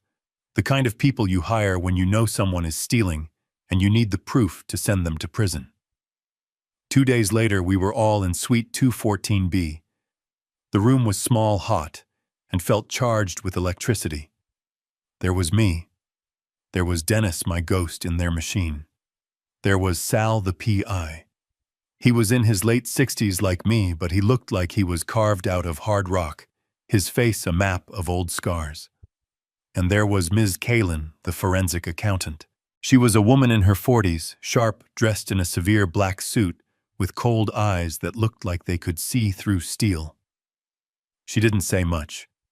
She just opened her laptop. I stood in front of a whiteboard I'd bought at an office supply store. "Here's the situation," I said. I told them everything. The guard, the Bentley, the name Mr. Hayes, the photograph on the desk, the cold kiss, the emergency board meeting lie, Dennis's locked servers, the Strategic Investment Committee. When I finished, the little room was dead silent.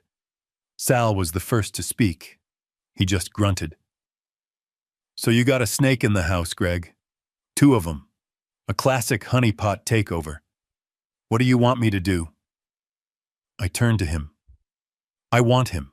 Blake Manning. I want his birth certificate. I want his college transcripts. I want to know who he's really married to in Switzerland. I want his flight manifests. I want to know every dollar he's ever spent, every person he's ever conned. I want to know him better than his own mother does." Then I turned to Ms. Kalin. "And you?" "I want the money. Dennis says they're using shell companies. I want the names of those companies. I want the bank account numbers. I want a map that shows exactly where every single stolen dollar went. Dennis can get you a back door into the servers, but it won't be open for long. I need you to go in, get everything, and get out without leaving a footprint. Miss Kalin just nodded once her eyes bright. It's not a problem, Mr. Hayes. The digital breadcrumbs are always there. They just need someone to find them. I looked at the three of them. My team. My revenge squad.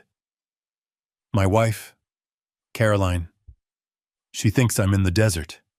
She thinks I'm a confused old man feeling sorry for myself. I want her to keep thinking that. This operation is dark. No one speaks of this. No one knows about this office. We do not exist. I uncapped a red marker and drew a line on the whiteboard. She has a 2-year head start. We have maybe 2 weeks. I want to know everything they are hiding. I turned to them, my voice dropping to a whisper, cold and hard as the steel I used to weld. Spare. No. Expense.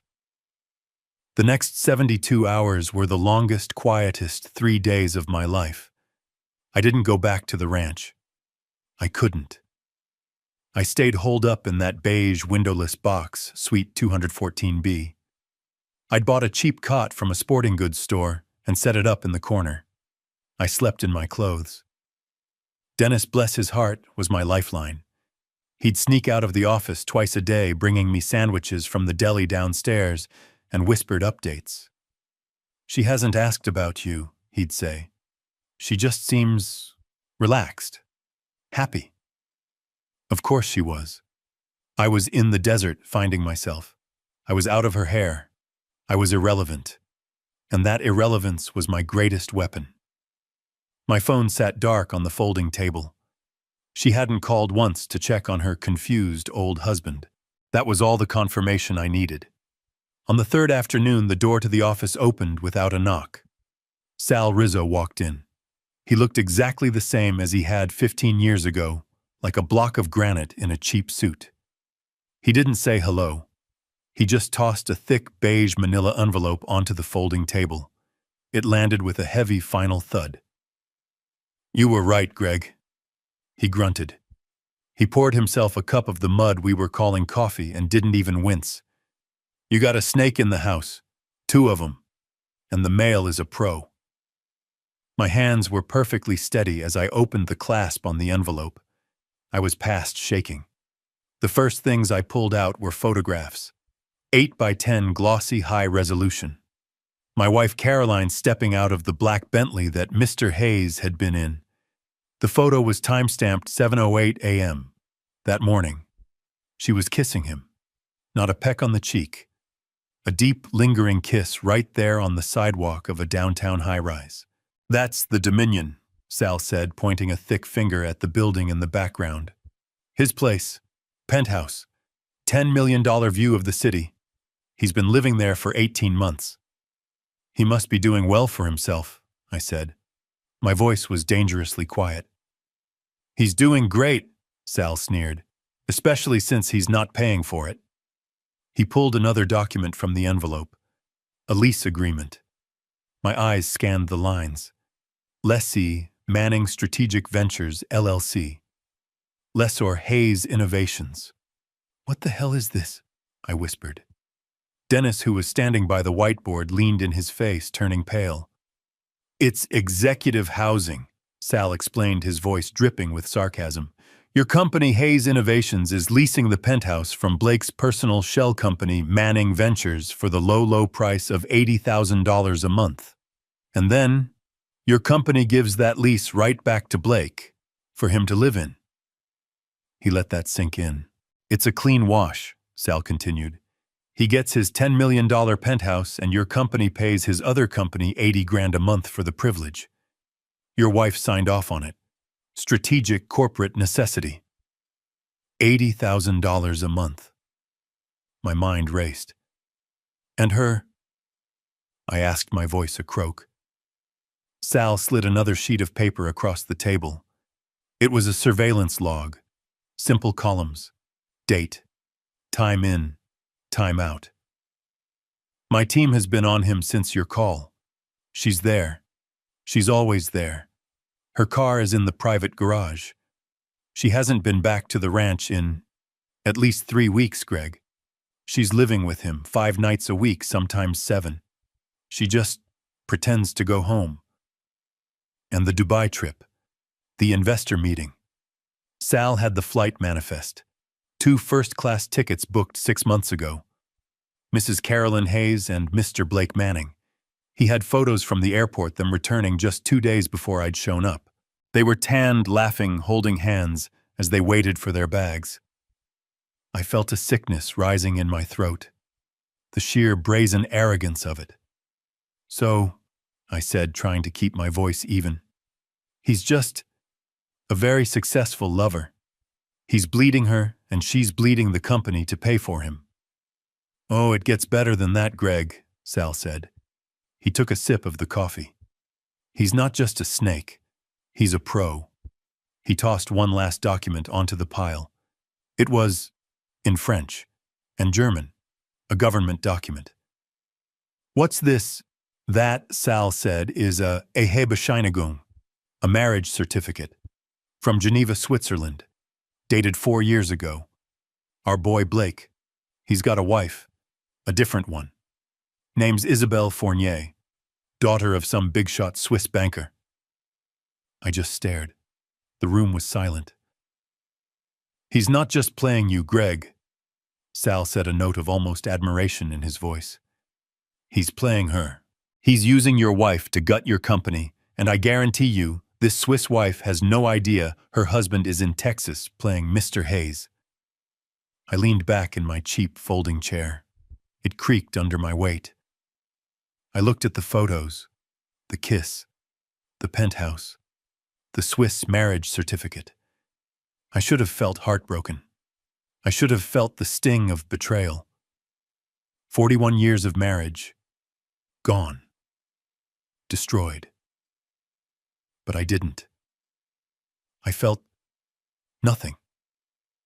The part of me that loved Caroline, the woman I married, had died in that cold lobby when she hid my flowers.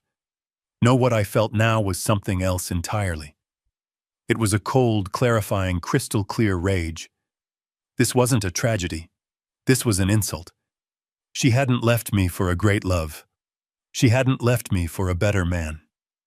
She had thrown away 41 years of loyalty, 41 years of a life we built for a cheap 2-bit con man, a grifter, a man who was playing her just as hard as she was playing me. She had made me the fool in a story where she was the bigger fool. She had underestimated me. She had dismissed me as a senile old gardener. And for this cheap, pathetic, predictable scam. "Greg," Dennis, who had been silent this whole time, finally spoke, his voice trembling. Are you okay?" I looked up at him. I looked at Sal. And for the first time in 10 years, I felt the old CEO, the engineer, the founder, click back into place. "Okay," I said, a slow, cold smile spreading across my face. "Oh yeah, Dennis. I'm better than okay." I picked up the Swiss marriage certificate. "Sal, I want this woman found. I want Isabelle Fournier's contact information, quietly." Then I turned to Dennis. "Now, it's time for the money. This proves why she's doing it. Now you and Ms. Kalin are going to find me how." This wasn't about my marriage anymore. This was about my company. This was about my name. And I was going to take it back. Sal Rizzo snapped his manila envelope shut, the sound echoing like a gunshot in the small, hot office. The air in Suite 214B was thick, smelling of stale coffee and the sour odor of betrayal. Sal had given me the why, the affair, the con man, the humiliation. Now I needed the how. All eyes in that cramped, windowless room turned to Ms. Kalin, the forensic accountant. She sat at the cheap folding table, her laptop open, her expression as calm and cold as a surgeon's scalpel. She hadn't said more than 10 words since she arrived. "Sal found the motive," I said, my voice low and hard. "Now I need you to find the crime." Dennis, who had been sitting silently in the corner, pale as a ghost, finally spoke. "It won't be easy, Greg," he whispered. "They've locked me out. The main servers. Blake's new IT team built firewalls around everything. I can see the final summary reports, but not the raw data. Not the wire transfers. Not the contracts. Kaylin looked up from her screen, her cold eyes locking onto Dennis. "Mr. Cole," she said, her voice crisp and clear. "You were Mr. Hayes' original CFO, correct? Did you help set up the company's first digital payroll and accounting system?" Dennis looked confused. "Yes, I helped code it. Back in, I think. We bought a mainframe. Why?" "Because," Miss Kaylin said, a tiny, almost invisible smile touching her lips. "A system never forgets its master. They built their new firewalls on top of your old foundation. There is always a back door. I just need you to find it." The next 2 days were a special kind of hell. Sal's team was quiet, using their contacts to hunt for information on the Swiss wife. But the real pressure was on Dennis. He couldn't stay in the war room with us. He had to go back. He had to walk into the lion's den, sit in his museum of an office, and pretend to be the defeated old fool they thought he was. He had to smile at Caroline. He had to nod at Blake. He had to act normal, all while planning high-stakes corporate treason. He was risking everything: his pension, his reputation, his freedom. If they caught him, they wouldn't just fire him. They'd have him arrested. I sat on my cot in Suite 214B. I drank bitter coffee. I stared at the blank whiteboard. I waited. The call came at 3:15 in the morning on the 5th day. My phone buzzed on the folding table, the sound loud as a chainsaw in the dead silence. I snatched it before the first ring finished. "Greg." It was Dennis. His voice was a ragged whisper, terrified and triumphant. "I'm in. I found it. An old maintenance protocol I built in 1998.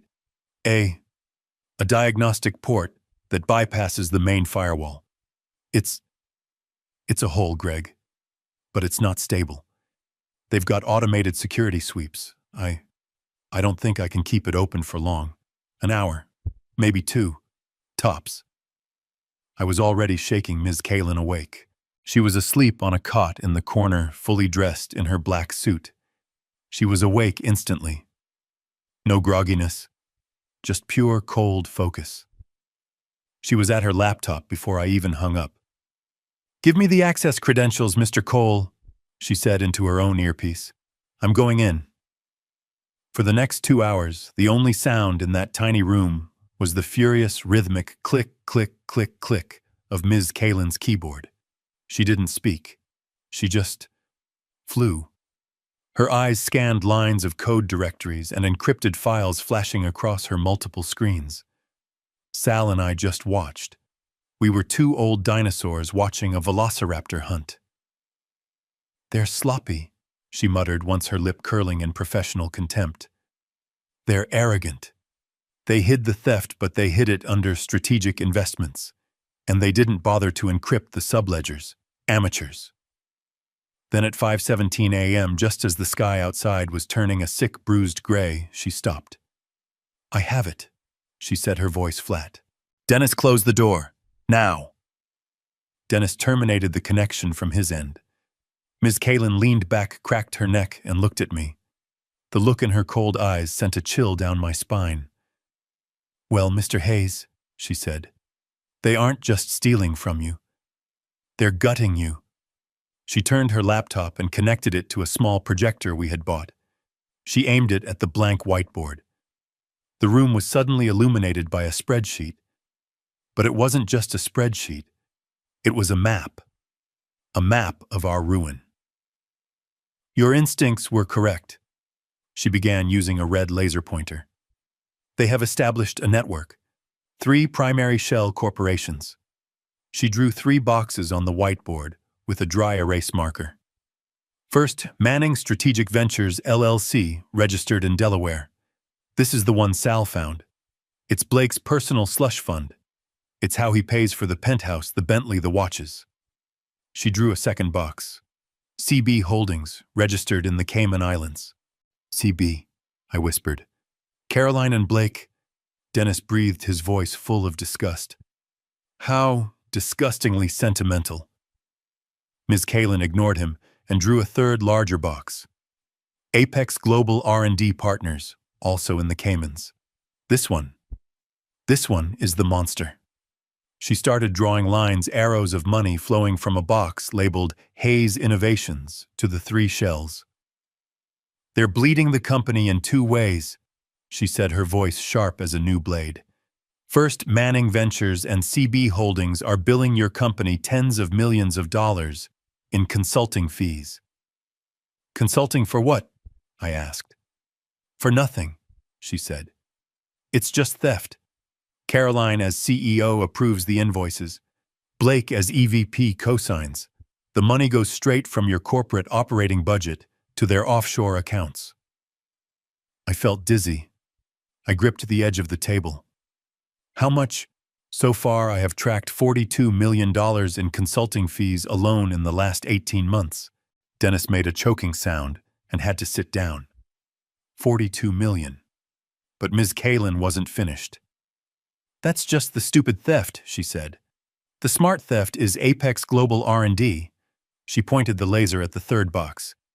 This is where they're sending the real money. They've created fraudulent research and development licensing agreements. Hayes Innovations is paying their own shell company hundreds of millions of dollars for exclusive access to vital technology patents. She paused and looked right at me. The laser pointer was steady. The problem, Mr. Hayes, is that based on the patent numbers, they're paying themselves for technology you already own. They are licensing your own original algorithms back to you and routing the money to the Cayman Islands. I just stared at the whiteboard. The lines looked like a spider's web, and I was the fly. So, I whispered, it's a siphon. They're just draining the cash reserves. It's more than a siphon, Mr. Hayes. Ms. Kalin said, her voice quiet. A siphon you can stop. This is a decapitation. They're not just stealing your money. They're systematically moving your company's core value, its cash, offshore. They are hollowing you out.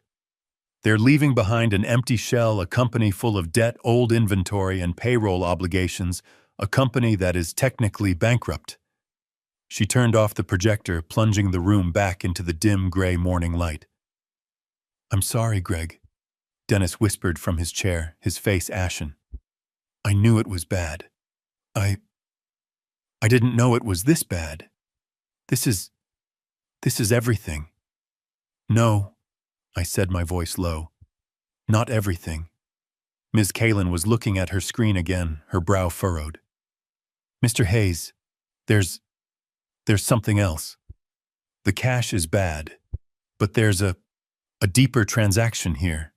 Something about the patents themselves. The licensing fees. They're just a cover.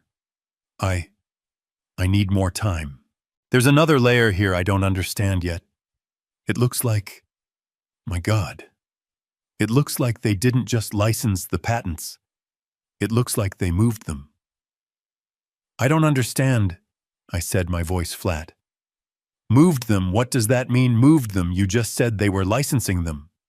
No, Ms. Kalin said, her eyes glued to the screen, her fingers flying again. That was the cover story. The Apex Global R&D payments. That's a smokescreen. That's just noise to cover the real transaction. She typed furiously. A new window opened on the projector. It wasn't a spreadsheet. It was a legal document. A filing from the U.S. Patent and Trademark Office. Dennis, she said, her voice sharp. When Greg retired, he gave Caroline the CEO title, correct, and majority shares. Dennis nodded, his face ashen. Yes, she has 51%. Greg kept 30%. The other 19% is held by the board and minor investors. So as CEO and majority shareholder, she has the authority to sign corporate contracts, asset transfers. Yes, of course, Dennis whispered. Within reason. But, but transferring core assets, the founding IP that would require a full board vote. It should. Ms. Kalin interrupted, her voice cold as ice. But it didn't. She pointed the laser at the screen. The document was a deed of assignment, a transfer of intellectual property. My stomach dropped. I felt the floor disappear beneath my feet. She didn't license the patents, Mr. Hayes, Ms. Kalin said, her voice devoid of emotion. She sold them. Sold them. I stood up my chair, scraping violently against the floor. Sold my algorithms to who? That's impossible. That would trigger SEC alerts. It would be all over the news. The company would be worthless overnight. Not if you sell them, she said to yourself, for a price that ensures no one notices. She highlighted the parties on the document. Seller Hayes Innovations, Inc., signed Carolyn Hayes, CEO. Buyer Apex Global R&D Partners, LLC, the Cayman Islands Shell Company. And the price? Ms. Kalin continued, her voice dripping with professional disgust. She sold them for the legal transfer fee. She highlighted the final line item. Total consideration, $1. Sal Rizzo, the tough guy PI, let out a low, Jesus Christ. Dennis just made a small choking sound. I couldn't speak. My patents, my life, the algorithm I drew on a napkin in a garage, the code I wrote while my first wife slept, the very soul of the company, the thing that made us Hayes Innovations, sold for $1 to a shell company in the Cayman Islands controlled by her lover. That's illegal, Dennis stammered. That's blatant theft. That's corporate malfeasance. We can sue. We can get it back. Can we? Ms. Kalin asked, her eyes cold. It's signed, sealed, and notarized. She used her legal authority as CEO to execute a strategic asset transfer. She'll argue she was moving the IP to an offshore entity for tax purposes or liability protection. By the time we unravel it in court, in Cayman court, they'll be long gone. They've stolen the engine right out of the car. I sank back into my chair. I felt hollowed out. She hadn't just taken the money. She'd taken me. She'd taken my past. She'd stolen my idea. But wait, Ms. Kalin said, her fingers still flying. It gets worse. How? I whispered, my voice a dry rattle. How can it possibly get worse? The stock, she said. If they stole the IP, why are they still trying to bleed the company of cash? Why not just leave? Because they're not done, Dennis said, a new dawning horror on his face. The shell, the company, it still has assets, buildings, real estate, the brand name, existing contracts, cash flow. It's still worth billions even without the patents. Exactly, Ms. Kalin said. But that value is tied up in stock, your stock. She looked at me. You're 30%. How do they get that? By making it worthless, she said. She pulled up another file. Corporate minutes, special issuance. 2 months ago, Ms. Kalin said, Carolyn held a strategic compensation review. She and Blake, as the investment committee, voted to issue a new class of shares. Class B preferred shares.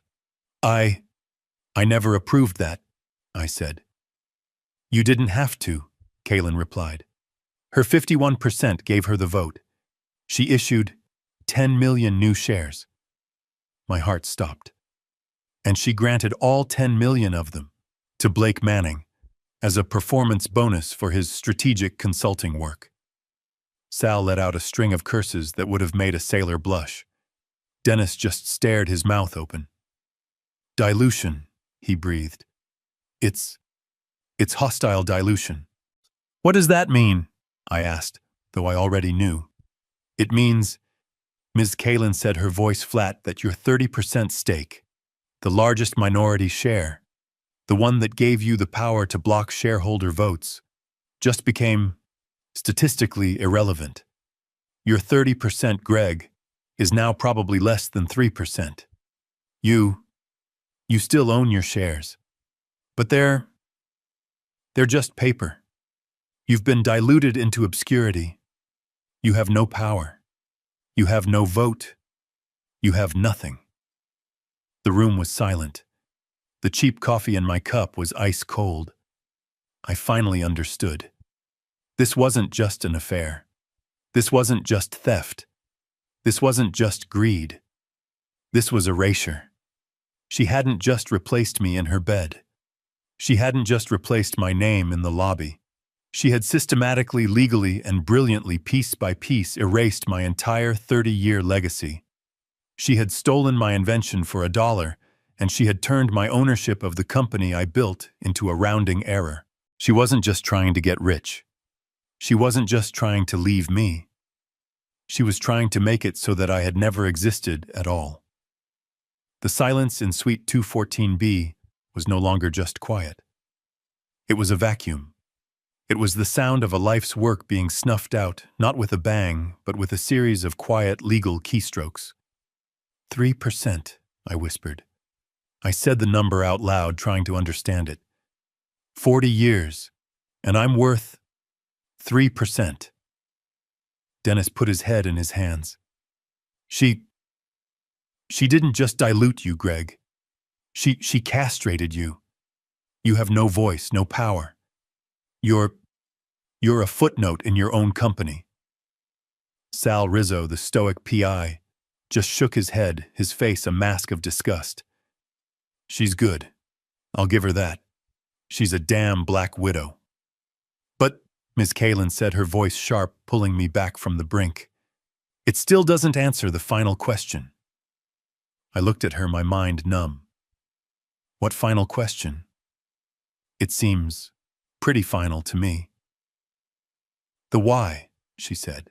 Why all this? Why not just take the 42 million and the patents and disappear? Why this elaborate game with the stock? Why risk sticking around to bleed the company dry? Why not just leave? Because, I heard myself say, the cold logic clicking into place. They don't want to run, they want to win. They don't just want the money, they want it all. The company, the reputation, everything. Exactly, Ms. Kalin said. Her fingers were flying again, digging into the last, deepest, most encrypted server partition. The one marked M&A, strategic, eyes only. They're not just robbing the company, Mr. Hayes. They're preparing it. They're dressing the corpse for a funeral. She found it. A folder. And inside it, one single heavily encrypted email chain. It took her 10 minutes to crack it. The rest of us just sat there, not breathing. Oh my God, Dennis whispered, reading the screen over her shoulder. Ms. Kalin didn't say anything. She just turned the laptop and projected the email onto the whiteboard. The email chain was not between Caroline and Blake. It was between Blake Manning and a name that made my blood freeze. Richard Pace, the CEO of Apex Global. Apex Global, my competitor, my enemy. The man I had spent 30 years fighting in the marketplace. A corporate vulture who bought struggling companies, stripped them for parts, and fired everyone. The email was dated 2 days ago. The subject line, Project Phoenix, final offer. I read the body of the email. Blake's words, arrogant, clear, and triumphant. Richard, the board presentation is set. The numbers are as we discussed. We've shown them the cooked books, the ones that prove Hayes Innovations is hemorrhaging cash. The cash they were stealing. They see the fake quarterly losses. They see the fake declining market share. They are panicked. They are primed and ready to accept your rescue offer. I scrolled down. My hand was shaking so hard I could barely use the mouse. The offer. Apex Global was offering to rescue Hayes Innovations. They would buy the entire company, the brand, The real estate, the infrastructure, the staff, and all of its massive fabricated debt for 50 cents on the dollar. A fire sale. It's a planned bankruptcy, Dennis choked out. They're handing the keys to our worst enemy. Worse, Ms. Kalin said, pointing to a line item. The rescue merger would trigger a clause. Shareholder value collapse. All common stock, including your 3%, Mr. Hayes, would be declared officially worthless. Wiped out. Zero. I finally saw the whole monstrous picture. This was the endgame. It was a 4-step masterpiece of corporate murder. Step 1, the affair. Blake seduces Caroline, gaining her trust and total control. Step 2, the theft. They siphon off all the company's cash, the $42 million, to their private accounts, starving the company from the inside. Step 3, the disarming. They steal my patents for $1 and dilute my stock to nothing, removing me as a threat. Step 4, the kill. They use the bankruptcy they created as an excuse to sell the hollowed-out corpse of my company to our biggest rival, wiping out all other shareholders, especially me. I would be left with nothing. Not a dollar. Not a share. Not even my patents. I would be a 70-year-old man in a flannel shirt with no company, no money, and no legacy. And them, I whispered. What? What do they get? Everything, Ms. Kalin said. She pointed to the last email, from Blake to Caroline. My love, it read. It's done. Pace is on board. Once the Apex sale is approved, we gracefully retire from the failed company. We walk away with the $42 million in CB holdings. And then, the real payday. I read the last line. Apex Global R&D Partners. Our Cayman shell will then license our new patents back to Apex Global for $100 million a year. I leaned back. They weren't just running. They weren't just stealing. They were selling my own invention back to the new owners for $100 million a year. They wouldn't just be rich. They would be kings. And I would be the fool who gave them the crown. Greg, Dennis said, his voice trembling. There's a date. On the email, Project Phoenix final approval. I looked. The board meeting. It's set for next Monday. 6 days from now. The projected email burned on the whiteboard, the final damning sentence hanging in the air. License our new patents. Back to Apex Global for $100 million a year. Next Monday, I whispered. I said the words, but my brain refused to accept them. 6 days. We have 6 days. Miss Kalin looked up from her laptop, her face grim. No, Mr. Hayes, we don't. They have 6 days. We have nothing. We're just spectators. What do you mean, spectators? I snapped. The cold, hollow feeling was gone, replaced by a surging, white-hot fury. We have this.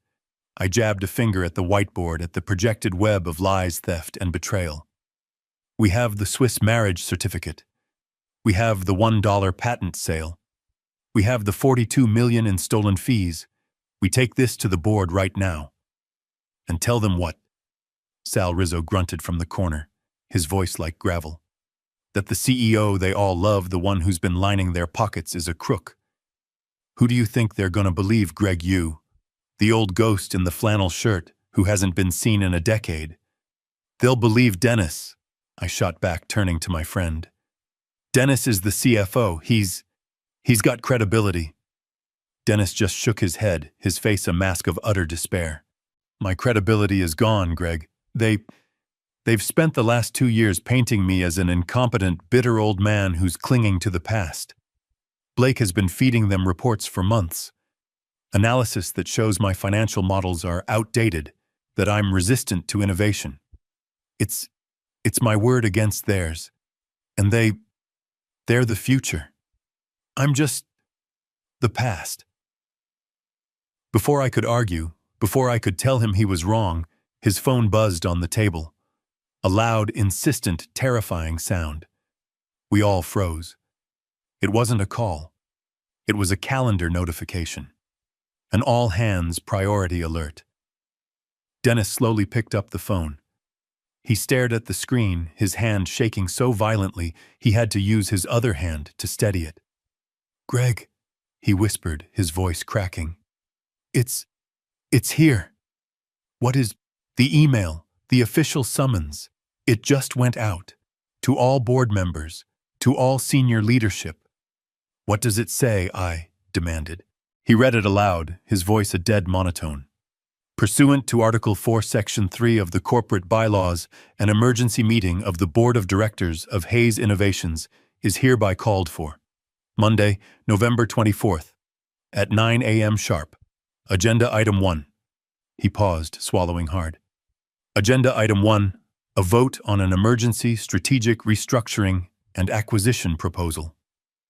Project Phoenix, Ms. Kalin said, her voice flat. That's it. That's the legal cover. Strategic restructuring. The attachments. Dennis was still reading, scrolling with a trembling thumb. They're all here. The cooked books, the fake losses, the final offer from Richard Pace at Apex Global. They're not even hiding it, I yelled. They're just doing it. We'll show them our documents. We'll show them the real books. And who exactly do we show, Greg? Dennis asked, his voice breaking. He finally looked up at me and his eyes were hollow. Who on that board is going to listen? Jenkins, I said, grasping for names. Howard Jenkins. He's been on the board for 30 years. He was at my first wedding. Howard Jenkins, Dennis replied, his voice dead. 2 months ago, Caroline approved an exclusive no-bid logistics contract for a new company, a company owned by Howard Jenkins' son-in-law, a contract worth $20 million a year. My breath caught. But what about Sandra Lee? She's a stickler for the rules. She's a lawyer. Sandra Lee's consulting firm, Ms. Kalin interjected, not even looking up from her screen, received a $3 million strategic advisory retainer from Manning Strategic Ventures 3 weeks ago, paid for, of course, with the money stolen from your company. I felt the last of the strength drained from my legs. I sat down heavily on the cot. They're all in on it, I whispered. She didn't just sideline them. She didn't just fool them. She bought them, Dennis finished. One by one. Greed, favors, contracts. She owns the board, Greg. She has the votes. It doesn't matter what we show them. They won't vote against her, because they'd be voting against their own bank accounts. I stared at the whiteboard. The map of their crime. All the evidence in the world. All the proof. All the smoking guns. And it was all completely, utterly useless. So what do we do? I asked the room, my voice sounding small like a child's. Sal Rizzo stood up and put on his hat. What do? We call the feds. We call the SEC.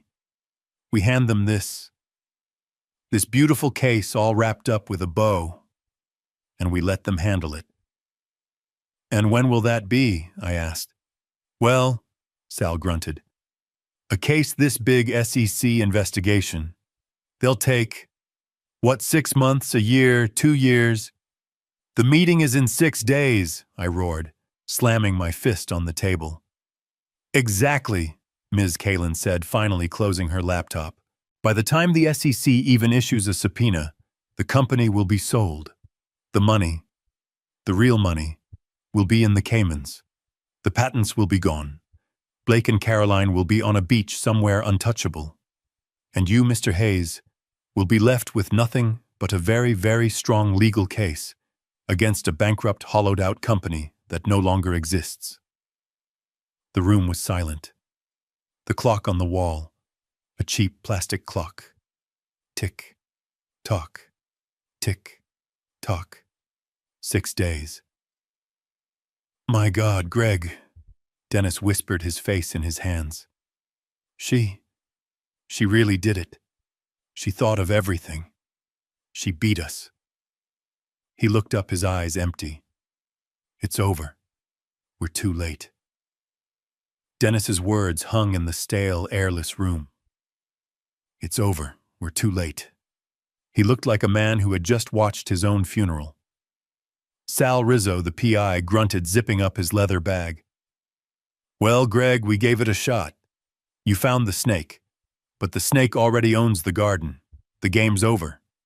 They were both looking at me, expecting me to crumble, expecting the old defeated gardener. I stood up. My knees felt weak, but my voice was cold and steady as steel. No! They both paused. Sal's hand stopped on the zipper. What no? Sal grunted. Did you not hear the lady? The board is bought. The stock is worthless. The IP is gone. It's over. You're wrong, I said. I walked to the whiteboard, my mind buzzing with a new, terrible, and wonderful clarity. You're all looking at this the wrong way. Ms. Kalin, who had been quietly unplugging her laptop, paused. Excuse me, Mr. Hayes. You've been proving their crime, I said, my voice low and tense. You're right. We can't stop them. The SEC can't stop them in 6 days. But you've missed the most important part. I tapped the whiteboard right where Dennis had scrawled the names Jenkins and Lee. That, I said, is the key. Greg, that's the lock, Dennis said, his voice flat with despair. That's why we lose. They're compromised. They're bought. Exactly, I said. A cold, thin smile spread across my face. Dennis looked at me, horrified. They're compromised, I repeated. You're all thinking like victims. You need to start thinking like predators. We are not going to ask them to stop. We're not going to appeal to their better nature. They don't have one. We are going to blackmail them. Sal Rizzo slowly, deliberately unzipped his bag. He sat back down. A flicker of professional, predatory interest lit his dead eyes. Go on. We're not going to stop the meeting, I said, feeling the plan form hard and clear in my mind. We're not going to warn Caroline. We're not going to call the lawyers. We are going to let them walk right into that boardroom on Monday morning. We're going to let Blake and Caroline stand up and present their entire treasonous, arrogant plan. And then, Ms. Kalin asked, her laptop now fully open again. And then, I said, we're going to hand every single member of that board a folder. And in that folder, they won't just find the evidence of Caroline's crimes. They will find the evidence of their own. The mood in Suite 214B changed. The despair didn't just lift. It was burned away by a cold, righteous fury. This wasn't a funeral. It was a mobilization. All right, I said, grabbing a fresh red marker. We have 5 days. This office is our war room. Sal, I'm doubling your fee. Cancel everything else. Ms. Kalin, the same. Dennis, you're going to call in sick. A very bad case of the flu. You are unreachable until Monday. We worked for 96 hours. We didn't sleep. We didn't leave. The room filled with the smell of cold pizza, endless bitter coffee, and the constant rhythmic hum of the high-speed printer and document scanner Sal had brought in. Dennis and Ms. Kalin, now a truly terrifying team, dove back into the servers. But this time, they weren't just looking for Caroline's theft. They were building ironclad cases against every single board member. And they found it. Oh God, they found it. For Howard Jenkins, my old friend from the golf club, we didn't just find the $20 million logistics contract for his son-in-law. We found the email chain where Howard demanded it, 3 days before he cast the deciding vote on Blake's massive dilutive stock issuance. A clear, illegal quid pro quo. For Sandra Lee, the stickler lawyer, the $3 million consulting fee wasn't just a fee. It was a direct wire transfer from Blake's personal Cayman shell company, CB Holdings, straight into her personal offshore account in Panama. not a corporate transaction. A simple, stupid multi-million-dollar bribe. One by one, we toppled them. Markland with his exclusive real estate deal.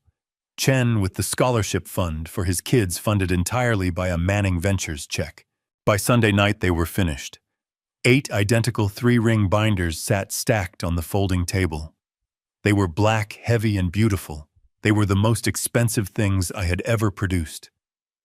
I opened one. Each was a masterpiece of corporate destruction. Each was personalized. Tab A, The Betrayal of Carolyn Hayes. This was Ms. Kalin's symphony. The flowcharts of the shell companies. The $42 million in fraudulent invoices. The Strategic Investment Committee. And the crown jewel, the final page, the deed of assignment. The legal notarized document showing she sold my patents. My life's work, the soul of the company, for $1. Tab B, The Con of Blake Manning. This was Sal's contribution. The high-resolution photos of him kissing Caroline at the airport. The lease agreement for the $10 million penthouse paid for by my company. And as the centerpiece, the crisp, clean color copy of his Swiss marriage certificate to Isabelle Fournier. Proof that he wasn't just betraying me. He was betraying everyone, including the woman who was destroying my company for him. And tab C, the complicity of the board. This was the kill shot. This tab was different in every binder. Howard Jenkins's binder had his emails. Sandra Lee's had her wire transfers. Each member would open that binder on Monday morning and see their own personal execution staring back at them. Dennis looked at the stack of binders, his hands trembling. Greg, this is dynamite. This is career-ending. Prison time. For all of them. Exactly, I said. I closed the binder. The snap of the 3-ring clasp echoed in the quiet room. Caroline and Blake think they're walking into that meeting on Monday to finalize a sale, I said. They think they're coming to their own coronation. I looked at my team. 3 exhausted, bleary-eyed people who had just pulled off a miracle. They have no idea, I said, that they're actually walking into their own execution. And the board of directors, they're going to be the ones forced to pull the trigger. I picked up one of the binders. It was heavy. Heavy with the truth. Dennis, I said, go home. Get some sleep. Put on your best suit. Tomorrow, we go to the mattresses. Monday morning, 9 a.m. I didn't take my truck. I took a cab. I didn't want them to see me in the parking garage. I didn't want to give them 1 extra second of warning. I wore my old suit. Not a new suit which would signal intent, but my old reliable gray wool suit. The one I'd had for 20 years. It was clean, it was pressed, but it was old. The lapels were just a little too wide. The cut was dated.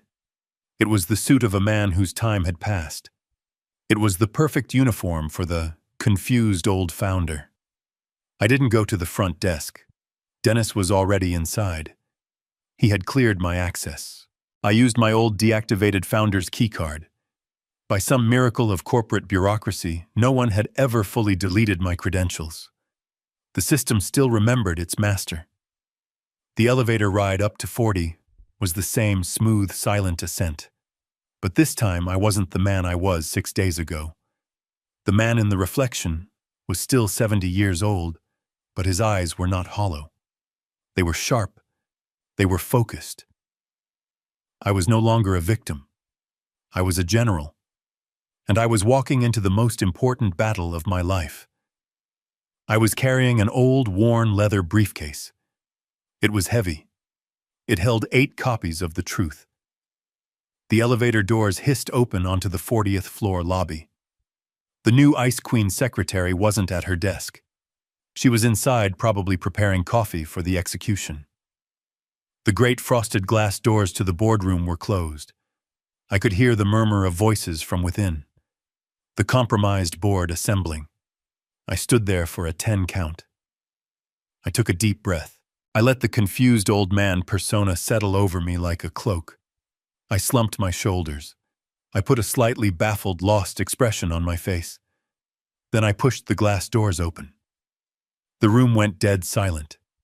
It was a snap of silence. The murmur of conversation just stopped. 8 faces turned to look at me, frozen in various states of shock. Caroline and Blake were at the head of the table side by side. The power couple. They were laughing at something Blake had whispered, but the laughter died on their lips.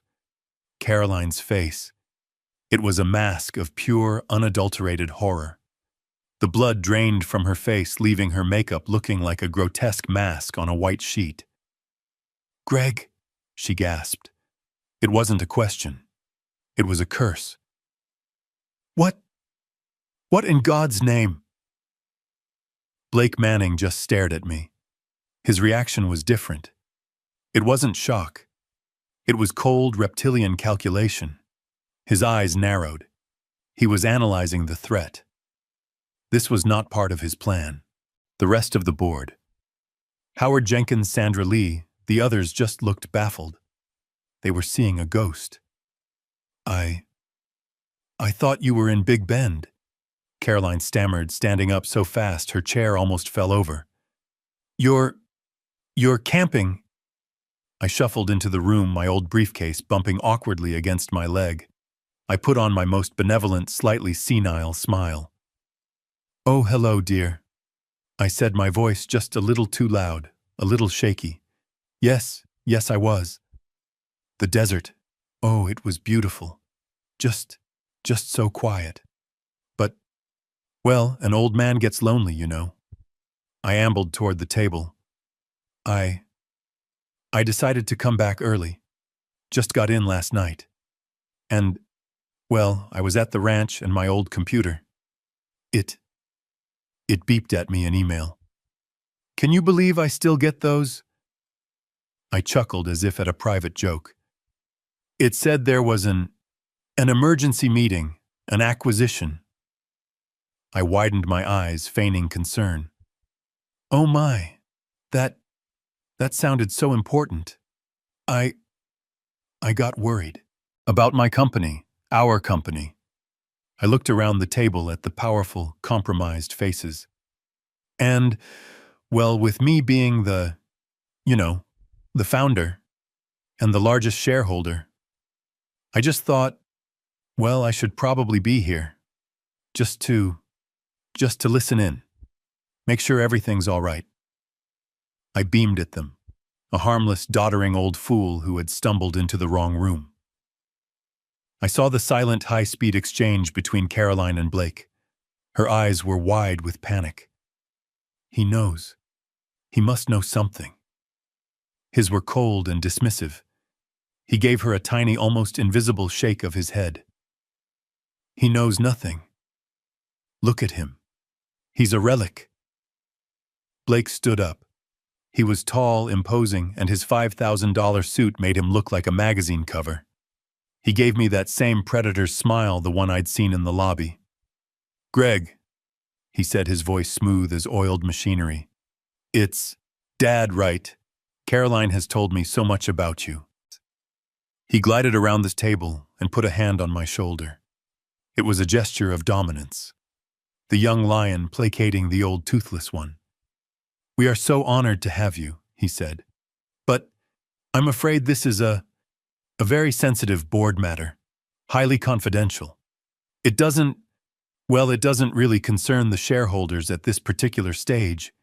It's just procedural. Oh, I said, looking crestfallen. It doesn't concern me, but it's my name. It's fine, Blake, Caroline cut in. She had her composure back. The mask was firmly in place. It's fine. Let him stay. She turned to me, her voice dripping with that fake, patronizing sympathy I now knew so well. It's all right, Dad, she said, emphasizing the fake title. You can sit and listen. It's all very complex. Financial details, legal structures. You'll probably be bored to tears. But you're welcome to stay. She gestured. not to a real chair at the table. She gestured to the row of secondary chairs against the wall behind the board members. The observer chairs. The chairs for the interns. "Thank you, dear," I said, shuffling past them. I won't be any trouble."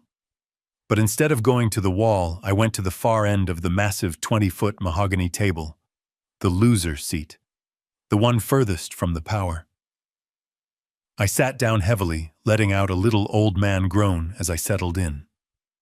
I placed my worn, battered briefcase on the floor beside me. Then, with great deliberate care, I pulled out my old wire-rimmed reading glasses from my pocket. I pulled out a small spiral-bound notebook and a cheap ballpoint pen. I clicked it, ready to take notes. I looked up at them all the way down the table and gave them my most vacant, harmless smile. "Please," I said, "don't mind me. Pretend I'm not even here." I saw Blake lean over to Caroline. He whispered something and she let out a tiny stifled laugh. They both smirked. The trap was set. The bait was taken.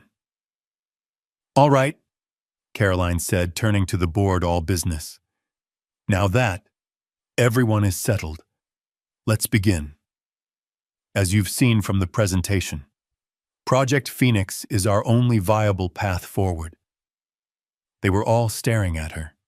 Not one of them, not even Blake, was looking at the old man at the end of the table. They had no idea. They were so busy watching the throne they never saw the executioner standing right behind them. Caroline stood the picture of a strong, pained leader. She radiated a false, solemn regret. Blake stood beside her, the loyal second in command, and clicked the remote for the massive screen at the end of the room. The first slide appeared. Project Phoenix, a strategic path forward.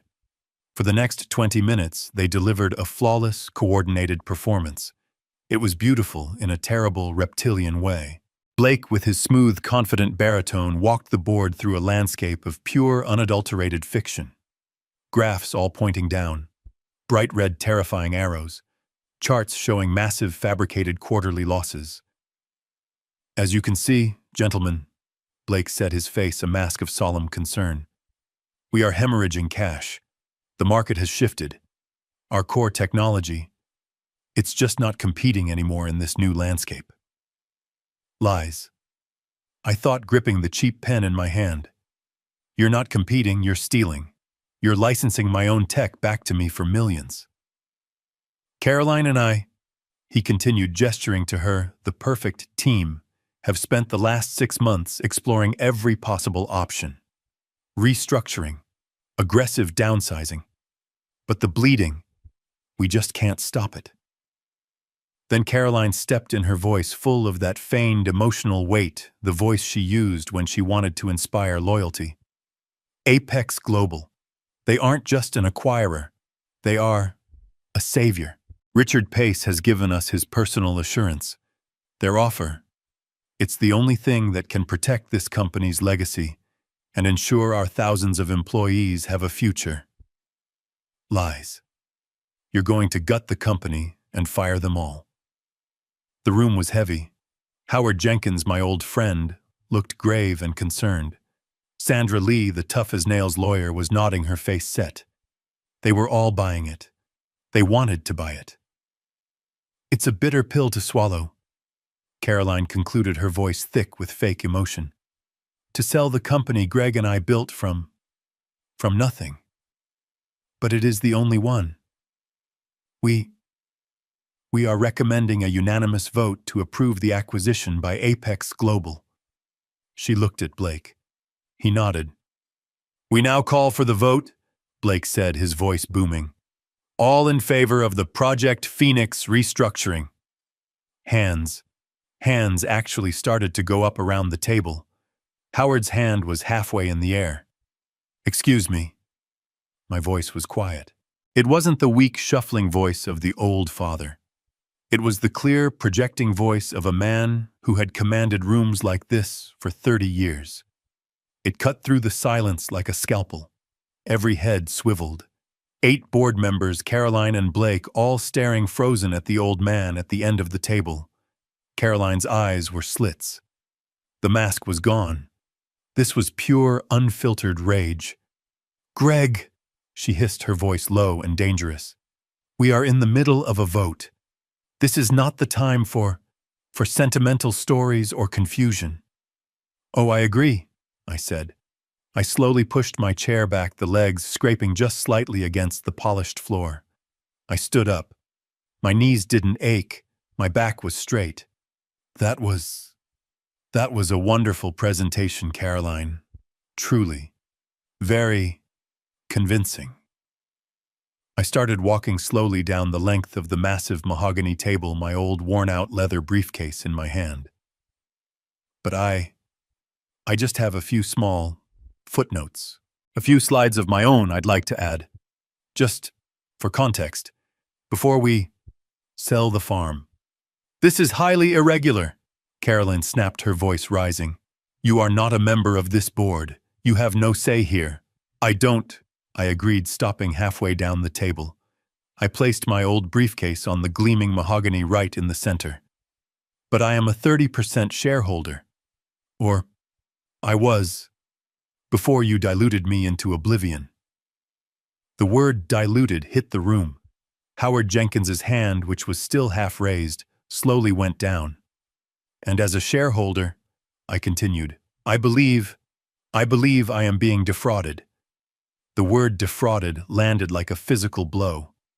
"Dennis," I called out, my voice filling the room. On cue from the observer's chair against the wall, the one I was supposed to be sitting in, my old friend Dennis Cole, the man they all thought was homesick with the flu, stood up. Caroline and Blake both flinched.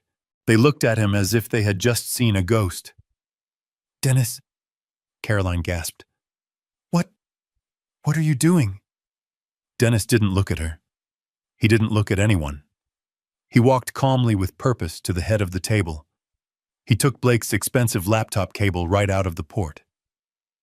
"What is the meaning of this?" Blake roared, finally standing up, his face purple.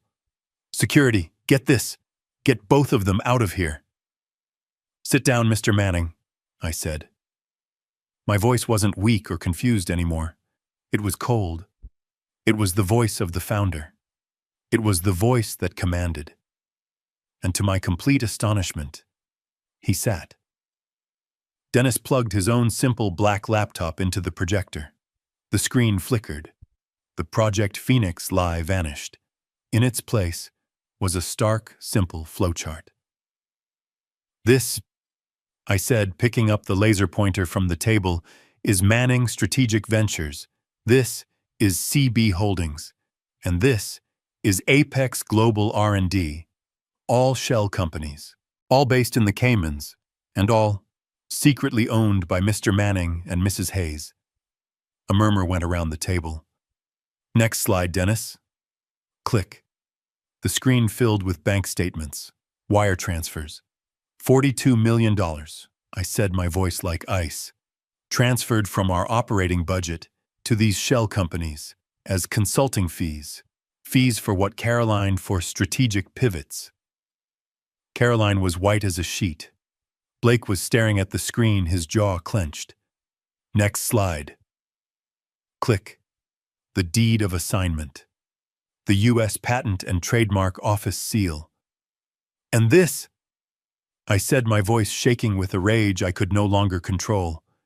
"This is the real crime.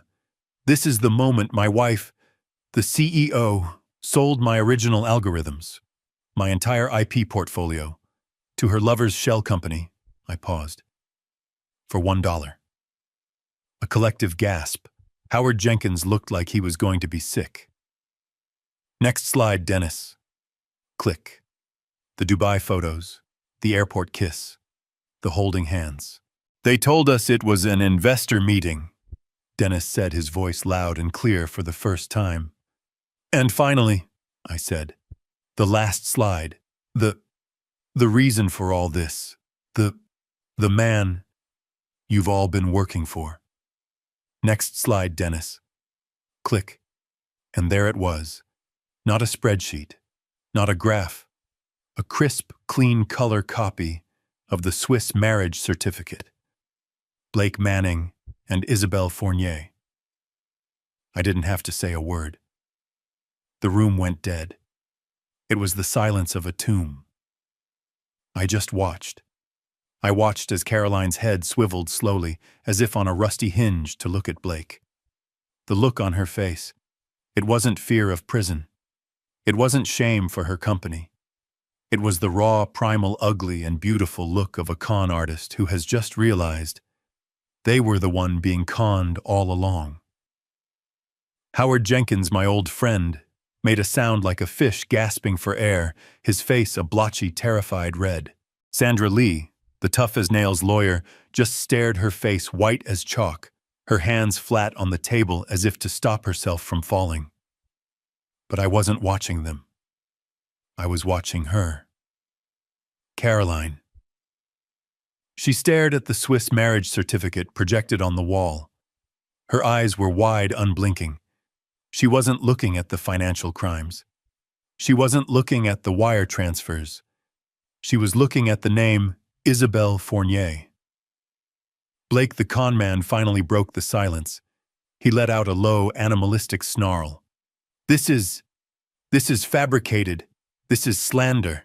This is the rambling of a senile old... Is it, Blake? I asked, my voice cutting through his. Is this fabricated? I looked at Caroline. She was still staring at the screen. She hadn't moved. She hadn't breathed. And then very slowly she turned her head. She didn't look at me. She didn't look at the horrified board. She looked at Blake. Her voice, when it came out, was just a small, broken, confused whisper. You're married. That was the moment. Not the 42 million. Not the theft of my life's work. Not the prison time she was facing. That was the betrayal that broke her. You told me she was your sister, Carolyn stammered. Your invalid sister in Geneva. You said you sent her money for her care. Blake's face for the first time lost its arrogance.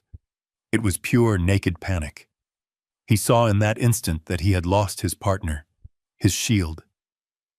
Caroline, baby, listen to me, he hissed, grabbing her arm. This is a lie. He's trying to divide us. It's him or me. And she just looked at his hand on her arm, then back at his face, her expression crumbling. All of it, she whispered. Dubai, the penthouse, my name. It was all a lie. We have to leave, Blake snapped. He wasn't a CEO anymore. He was a cornered rat. He shoved his chair back and made a run for the door. He shoved Dennis, a 72-year-old man, to the ground. Security! I roared, my voice bouncing off the glass walls. The glass doors to the boardroom hissed open. But it wasn't Miguel. It was two of Sal Rizzo's men, thick-necked, wearing official-looking security blazers I'd bought them. They blocked the doorway. Blake skidded to a stop, his expensive Italian loafers slipping on the marble. He was trapped. And then the chaos began. Greg, my God. Howard Jenkins was on his feet, his hands flapping. This is shocking. I had no idea. That contract, for my son-in-law, I thought it was just good business. I was misled. He's right, Sandra Lee chimed in, her voice shrill. That transfer to my account. It was a consulting fee, Blake insisted on. I didn't know it was stolen money. We've been used, Greg. All of us. The entire board was on its feet, a chorus of panicked, desperate rats, all trying to abandon the sinking ship at the same time. All of them shouting their loyalty, their shock, their utter disbelief. All of them throwing Caroline and Blake under the bus with such force it was almost comical. I just stood there. I didn't say a word. I let them hang themselves. Dennis, I said quietly. My old friend, trembling, got to his feet. Dennis, please call the police. It seems we have a significant... Security breach. No, no, Greg, please. Caroline finally shrieked, the sound tearing from her throat. She ran toward me. Her corporate mask shattered her face, a mess of tears and running mascara. Greg, please. He made me do it. He tricked me, You have to believe me. It was him. It was all him. She tried to grab my arms, my hands, my old worn suit. I just stepped back, out of her reach. Was it Caroline? I asked, my voice holding no emotion at all. Did he make you sell my patents for $1? Did he make you dilute my stock? Did he make you hide my anniversary flowers? That last one. That's the one that broke her. She stopped, her hands frozen in the air. And at that exact moment, the main boardroom doors hissed open again. This time it wasn't Sal's men. It was 2 uniformed officers from the Austin Police Department, followed by 2 detectives in suits. They had been waiting in the lobby. My legal team had called them the moment Dennis plugged in the USB. Caroline Hayes, Blake Manning, one of the detectives said, his voice holding all the authority in the world. You're both under arrest for conspiracy, wire fraud, and embezzlement. As they were cuffed, as Blake was read his rights, as Caroline collapsed sobbing into a chair, I just watched. I walked to the head of the table. I picked up the small, silver-framed photo of her and Blake clinking champagne glasses. I turned it face down on the table. I'm 70 years old. I thought I was retired. I thought my life was about planting tomatoes and watching my grandkids play. But I had to come back. I had to come back and fire my own wife. I'm sitting in the CEO's office again. My office, it's still cold. It's still white. But the first thing I did, I brought back my old messy mahogany desk. The company will survive. It will be hard. We're in for years of lawsuits. We have to claw back our patents from the Caymans. We have to rebuild the trust we lost. But the core, the idea, my idea, is still sound. I've appointed Dennis as the new interim president. He's earned it. Caroline, she'll go to prison. Blake, he'll go to prison too. And when he gets out, I have a feeling his other wife, Isabelle Fournier, will be waiting with her father's lawyers. I lost my wife of 41 years. I lost the woman I thought I knew. I learned that the person you trust with everything is the only one who can take it all. But I saved my company. I saved my legacy. I came to this building 6 days ago to try and find a little bit of romance from 40 years ago. Instead, I had to find the man I was 40 years ago. The fighter, the engineer, the founder. It turns out, he was still here after all. And sometimes in this life, you have to fight for the things you built. This story teaches that trust is never absolute, even with those closest to us. Betrayal often hides behind a mask of familiarity and loyalty. It shows that underestimating someone, dismissing them as senile or past their prime, is a fatal mistake, because the one who built the empire has the intelligence and determination to reclaim it. True strength isn't blindly handing over power. It's the courage to face the truth and fight for your legacy, no matter who the enemy is.